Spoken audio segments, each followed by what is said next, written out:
ਮਸੀਹ ਯਸੂ ਦੇ ਕਾਦਰ ਜਲਾਲੀ ਤੇ ਫਤਿਹਮੰਦ ਨਾਂ 'ਚ ਮੇਰੇ तमाम ਭੈਣਾਂ ਨੂੰ ਵੀਰਾਂ ਨੂੰ ਛੋਟੇ ਛੋਟੇ ਬੱਚਿਆਂ ਨੂੰ ਬਹੁਤ ਬਹੁਤ ਸਲਾਮ।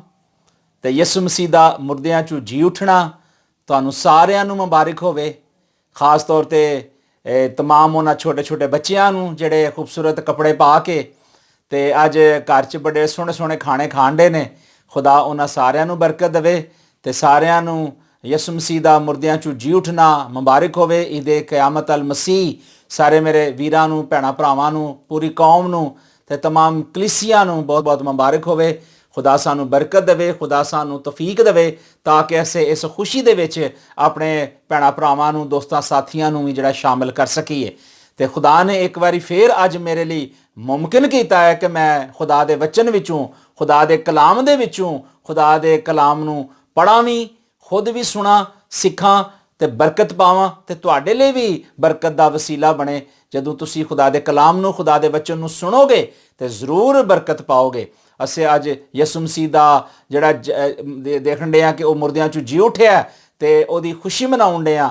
ਅੱਜ ਸਾਡੇ ਲਈ ਬੜਾ ਵੱਡਾ ਦਿਨ ਹੈ ਕਿ ਉਹਦੀ ਕਬਰ ਖਾਲੀ ਹੈ ਤੇ ਮੁਰਦਿਆਂ 'ਚੋਂ ਜੀ ਉੱਠਿਆ ਹੈ। ਹਾਲੇਲੂਇਆ, ਸਾਨੂੰ ਕਹਿਣ ਦੀ ਜ਼ਰੂਰਤ ਹੈ। ਤੇ ਆਓ ਅਸੀਂ ਖੁਦਾ ਦੇ ਪਵਿੱਤਰ ਵਚਨ ਦੇ ਵਿੱਚੋਂ, ਖੁਦਾ ਦੇ ਖੂਬਸੂਰਤ ਕਲਾਮ ਦੇ ਵਿੱਚੋਂ ਅਸੀਂ ਅੱਜ ਇੱਕ ਹਵਾਲਾ ਪੜਾਂਗੇ ਤੇ ਉਹਦੇ ਤੇ ਫਿਰ ਅਸੀਂ ਗੌਰ ਖੌਸ ਵੀ ਕਰਾਂਗੇ ਤੇ ਖੁਦਾ ਦੇ ਕਲਾਮ ਦੇ ਵਿੱਚੋਂ ਮਜ਼ੀਦ ਵੀ ਵੇਖਾਂਗੇ ਕਿ ਖੁਦਾ ਨੇ ਸਾਨੂੰ ਕਿਹੜੀਆਂ ਗੱਲਾਂ ਦਿੱਤੀਆਂ ਨੇ ਕਿ ਜਿਨ੍ਹਾਂ ਦੇ ਵਸੀਲੇ ਦੇ ਨਾਲ ਅਸੀਂ ਇਹ ਚੀਜ਼ ਨੂੰ ਜਾਣਾਂਗੇ ਕਿ ਸਾਡਾ ਯਿਸੂ ਮਸੀਹ ਮੁਰਦਿਆਂ 'ਚੋਂ ਜੀ ਉੱਠਿਆ ਤੇ ਸਾਡੇ ਲਈ ਬਹਾਲੀ, ਖੁਸ਼ਹਾਲੀ ਤੇ ਤਰੱਕੀ ਦਾ ਤੇ ਸਮਝ ਲਓ ਕਾਮਯਾਬੀ ਦਾ ਵਸੀਲਾ ਬਣਿਆ ਹੈ। ਤੇ ਸਾਡੇ ਲਈ ਤੇ ਬੜੀ ਖੁਸ਼ੀ ਦੀ ਗੱਲ ਹੈ ਕਿ ਸਾਡਾ ਮਸੀਹਾ ਜਿਹੜਾ ਜੀ ਉੱਠਿਆ ਤੇ ਉਹਦੀ ਕਬਰ ਖਾਲੀ ਹੈ। ਤੇ ਅੱਜ ਇਸ ਖੁਸ਼ੀ ਦੇ ਮੌਕੇ ਦੇ ਉੱਤੇ ਅਸੀਂ ਚਾਹੁੰਦੇ ਹਾਂ ਕਿ ਅਸੀਂ ਇਹ ਵਚਨ ਜਿਹੜਾ ਸੁਣ ਰਹੇ ਹਾਂ ਅਸੀਂ ਆਪੀ ਵੀ ਸੁਣੀਏ ਤੇ ਆਪਣੇ ਭੈਣਾਂ ਭਰਾਵਾਂ ਵੀਰਾਂ ਨੂੰ ਵੀ ਭੇਜੀਏ ਤਾਂ ਕਿ ਉਹ ਵੀ ਇਸ ਬਰਕਤ ਨੂੰ ਪਾਣ। ਹਾਂ, ਤਾਂ ਕਿ ਇਹ ਨਾ ਹੋਵੇ ਕਿ ਅਸੀਂ ਇਕੱਲੇ ਹੀ ਇਹ ਬਰਕਤ ਨੂੰ ਲਈਏ।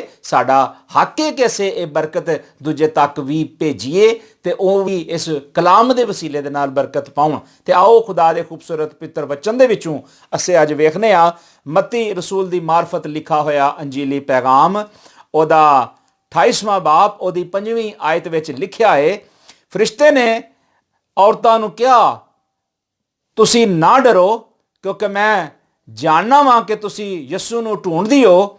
ਉਹ ਇੱਥੇ ਨਹੀਂ ਹੈ, ਮਸਲੂਬ ਹੋਇਆ ਸੀ। ਉਹ ਇੱਥੇ ਨਹੀਂ ਹੈ ਕਿਉਂਕਿ ਆਪਣੇ ਕਹਿਣ ਦੇ ਮੁਤਾਬਕ ਜੀ ਉੱਠਿਆ ਹੈ।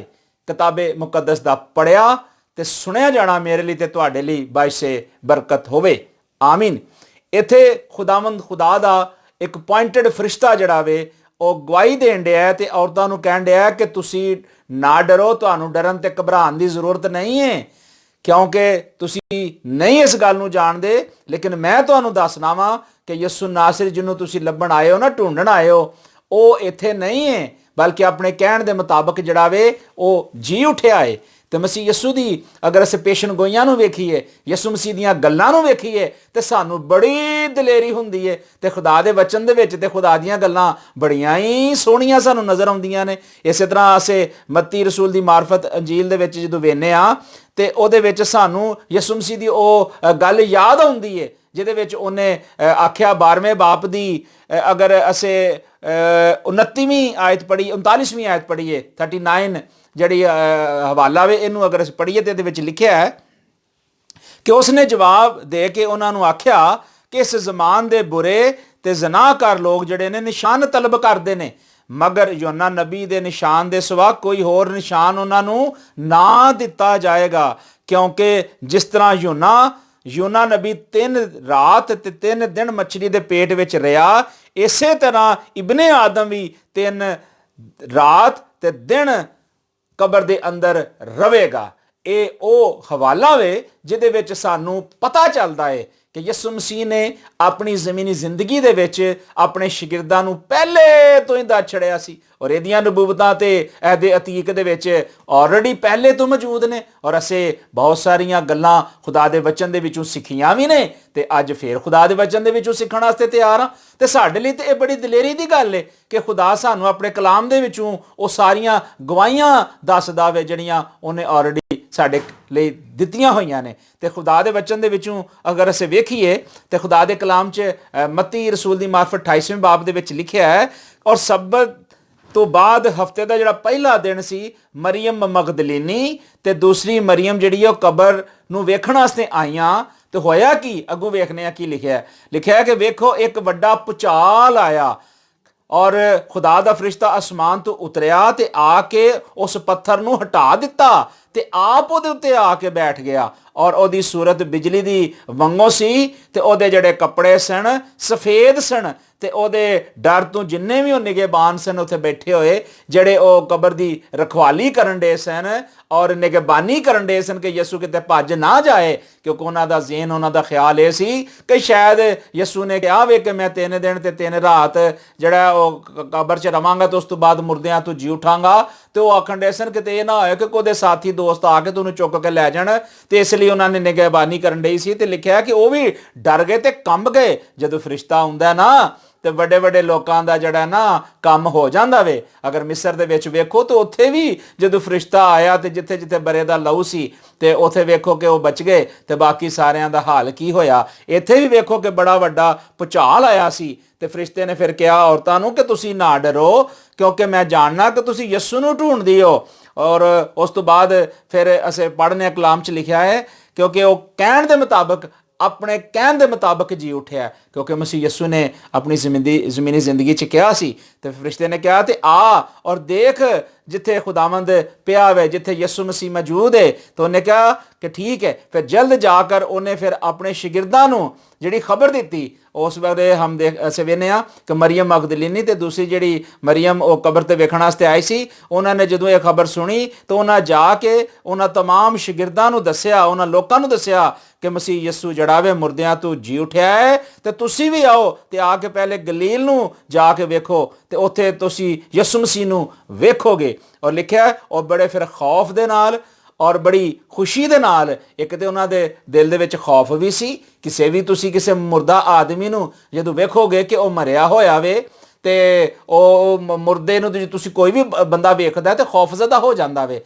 ਤੇ ਇਸੇ ਤਰ੍ਹਾਂ ਹੀ ਉਹਨਾਂ ਨੇ ਜਦੋਂ ਵੇਖਿਆ ਸੀ ਯਿਸੂ ਮਸੀਹ ਕਿ ਮਰ ਚੁੱਕਿਆ ਹੈ ਤਾਂ ਉਹਨਾਂ ਨੇ ਉੱਥੇ ਨਈ ਕਬਰ ਦੇ ਵਿੱਚ ਰੱਖਿਆ ਸੀ। ਤਾਂ ਉਹ ਜਾਣਦੇ ਸਨ, ਲੇਕਿਨ ਉਹ ਉਹਨਾਂ ਦੇ ਅੰਦਰ ਖੌਫ ਵੀ ਸੀ। ਲੇਕਿਨ ਖੌਫ ਦੇ ਬਾਵਜੂਦ ਵੀ ਇੱਕ ਜਦੋਂ ਉਹਨਾਂ ਨੇ ਗੱਲ ਸੁਣੀ ਫਰਿਸ਼ਤੇ ਦੇ ਕੋਲੋਂ, ਇਹ ਵਚਨ ਸੁਣਿਆ, ਪੈਗਾਮ ਸੁਣਿਆ ਕਿ ਉਹ ਤੇ ਜੀ ਉਠਿਆ ਹੈ, ਹਾਲੇਲੂਇਆ, ਤੇ ਉਹਨਾਂ ਨੂੰ ਇੱਕ ਖੁਸ਼ੀ ਦੀ ਲਹਿਰ ਵੀ ਆ ਗਈ। ਖੁਸ਼ੀ ਉਹਨਾਂ ਦੇ ਮੂੰਹ ਤੇ ਵੀ ਆ ਗਈ, ਖੌਫ ਵੀ ਜ਼ਿਹਨ ਦੇ ਵਿੱਚ ਸੀ ਤੇ ਖੁਸ਼ੀ ਵੀ ਨਾਲ ਨਾਲ ਚੱਲਣ ਡਈ ਸੀ। ਤੇ ਇਸ ਤਰ੍ਹਾਂ ਹੋਇਆ ਕਿ ਉਹਨਾਂ ਨੇ ਫਿਰ ਖੁਸ਼ੀ ਦੇ ਨਾਲ ਉਸ ਕਬਰ ਤੋਂ ਜਲਦੀ ਦੌੜ ਗਏ, ਉੱਥੋਂ ਜਾ ਕੇ ਤੇ ਫਿਰ ਜਾ ਕੇ ਆਪਣੇ ਲੋਕਾਂ ਨੂੰ, ਆਪਣੇ ਸ਼ਾਗਿਰਦਾਂ ਨੂੰ, ਉਹਨਾਂ ਸਾਰਿਆਂ ਨੂੰ ਦੱਸਿਆ ਕਿ ਮਸੀਹ ਯਿਸੂ ਜਿਹਨੂੰ ਤੁਸੀਂ ਕਹਿੰਦੇ ਸੋ ਨਾ ਕਿ ਉਹ ਮਰ ਗਿਆ ਵੇ, ਉਹ ਮੁਰਦਿਆਂ 'ਚੋਂ ਜੀ ਉਠਿਆ। ਤੇ ਯਿਸੂ ਨੇ ਫਿਰ ਉਹਨਾਂ ਨੂੰ ਆ ਕੇ ਮਿਲਿਆ ਤੇ ਉਹਨਾਂ ਨੂੰ ਕਿਹਾ ਸਲਾਮ, ਸ਼ਾਲੂਮ, ਸਲਾਮਤੀ ਹੋਵੇ। ਤੇ ਉਹਨਾਂ ਦੇ ਕੋਲ ਆਏ ਤੇ ਫਿਰ ਲਿਖਿਆ ਵਚਨ ਦੇ ਵਿੱਚ ਕਿ ਉਹਨਾਂ ਨੇ ਫਿਰ ਯਿਸੂ ਮਸੀਹ ਦੇ ਕਦਮ ਜਿਹੜੇ ਨੇ ਪਕੜੇ, ਉਹਦੇ ਪੈਰ ਪਕੜੇ ਤੇ ਫਿਰ ਉਹਨੂੰ ਸਿਜਦਾ ਕੀਤਾ। ਤੇ ਮੇਰੇ ਅਜ਼ੀਜ਼ ਭਾਈਓ ਤੇ ਭੈਣੋ,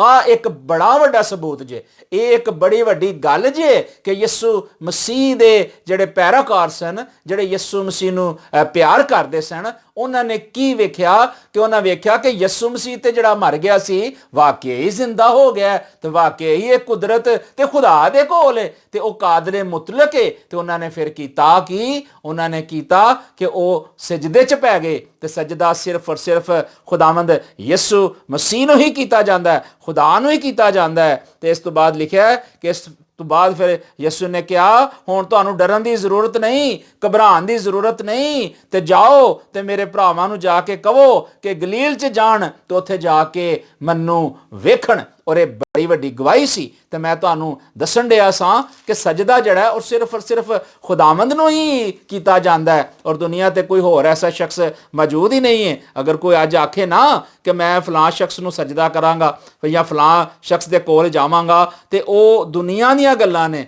ਦੁਨੀਆ ਦੇ ਖਿਆਲ ਨੇ। ਲੇਕਿਨ ਖੁਦਾ ਦਾ ਵਚਨ, ਖੁਦਾ ਦਾ ਕਲਾਮ ਸਾਨੂੰ ਆਂਦਾ ਹੈ ਕਿ ਸਾਡਾ ਜਿਹੜਾ ਹੱਕ ਹੈ ਉਹ ਅਸੀਂ ਆਪਣੇ ਖੁਦਾਵੰਦ ਯਿਸੂ ਮਸੀਹ ਦੇ ਕੋਲ ਹੀ ਜਾਈਏ ਤੇ ਉਹਨੂੰ ਹੀ ਸਿਜਦਾ ਕਰੀਏ, ਕਿਉਂਕਿ ਉਹ ਹੀ ਸਿਜਦੇ ਦੇ ਲਾਇਕ ਹੈ ਔਰ ਉਹ ਹੀ ਹਮਦ ਤੇ ਉਹ ਹੀ ਤਾਰੀਫ ਦੇ ਲਾਇਕ ਹੈ ਔਰ ਉਹਦੇ ਸਿਵਾ ਤੇ ਕੋਈ ਹੋਰ ਹੈ ਹੀ ਨਹੀਂ ਜੇ। ਅਗਰ ਅਸੀਂ ਖੁਦਾ ਦੇ ਵਚਨ ਦੇ ਵਿੱਚੋਂ, ਅਗਰ ਖੁਦਾ ਦੇ ਕਲਾਮ ਦੇ ਵਿੱਚੋਂ ਅਗਰ ਵੇਖੀਏ ਤੇ ਸਾਨੂੰ ਮੁਕਾਸ਼ਵਾ ਦੀ ਕਿਤਾਬ ਦੇ ਵਿੱਚੋਂ ਉਹਦੇ 22ਵੇਂ ਬਾਬ ਦੇ ਵਿੱਚੋਂ ਇੱਕ ਬੜਾ ਖੂਬਸੂਰਤ ਹਵਾਲਾ ਮਿਲਦਾ ਹੈ। ਤੇ ਆਓ ਮੈਂ ਖੁਦਾ ਦੇ ਵਚਨ ਦੇ ਵਿੱਚੋਂ ਤੁਹਾਡੇ ਲਈ ਇਹ ਹਵਾਲਾ ਪੜ੍ਹਨਾ ਵਾਂ ਤਾਂ ਕਿ ਅਸੀਂ ਵੀ ਇਸ ਹਵਾਲੇ ਨੂੰ ਸੁਣ ਕੇ ਤੇ ਬਰਕਤ ਪਾਈਏ। ਤੇ ਖੁਦਾ ਦੇ ਕਲਾਮ ਦੇ ਵਿੱਚ ਮੁਕਾਸ਼ਵਾ ਦੀ ਕਿਤਾਬ ਦੇ ਵਿੱਚ ਸਾਨੂੰ ਇਹ ਬੜੀ ਖੂਬਸੂਰਤ ਗਵਾਹੀ ਜਿਹੜੀ ਏ ਮਿਲਦੀ ਏ। ਤੇ ਖੁਦਾ ਦੇ ਵਚਨ ਦੇ ਵਿੱਚੋਂ ਅਸੀਂ ਪੜ੍ਹਨੇ ਆ ਕਲਾਮੇ ਮੁਕੱਦਸ ਦੇ ਵਿੱਚ ਲਿਖਿਆ ਆਵੇ ਉਹਦੀ 8ਵੀਂ ਆਇਤ ਦੇ ਵਿੱਚ ਯੂਹੰਨਾ ਆਰਫ ਜਿਹੜਾ ਵੇ ਉਹ ਆਪਣੀ ਜ਼ੁਬਾਨ ਤੋਂ ਇਸ ਗੱਲ ਦਾ ਇਕਰਾਰ ਕਰਦਾ ਹੈ ਔਰ ਇਸ ਗੱਲ ਨੂੰ ਬਿਆਨ ਕਰਦਾ ਵੇ। ਉਹ ਕਹਿੰਦਾ ਹੈ ਕਿ ਮੈਂ ਉਹੀ ਯੂਹੰਨਾ ਵਾਂ ਜਿਹੜੀਆਂ ਇਹਨਾਂ ਗੱਲਾਂ ਨੂੰ ਸੁਣਦਾ ਤੇ ਵੇਖਣਾ ਸਾਂ। ਤੇ ਮੈਂ ਸੁਣਿਆ ਤੇ ਦੇਖਿਆ ਕਿ ਜਿਸ ਫਰਿਸ਼ਤੇ ਨੇ ਮੈਨੂੰ ਇਹ ਭੇਜਿਆ ਨਾ, ਜਿਹਨੇ ਮੇਰੇ ਨਾਲ ਗੱਲਾਂ ਕੀਤੀਆਂ ਨੇ, ਮੈਂ ਉਹਦੇ ਪੈਰਾਂ ਦੇ ਵਿੱਚ ਗਿਰ ਕੇ ਤੇ ਸਿਜਦਾ ਕਰਨ ਲੱਗਾ। ਤੇ ਫਿਰ ਉਸ ਫਰਿਸ਼ਤੇ ਨੇ ਮੈਨੂੰ ਕਿਹਾ,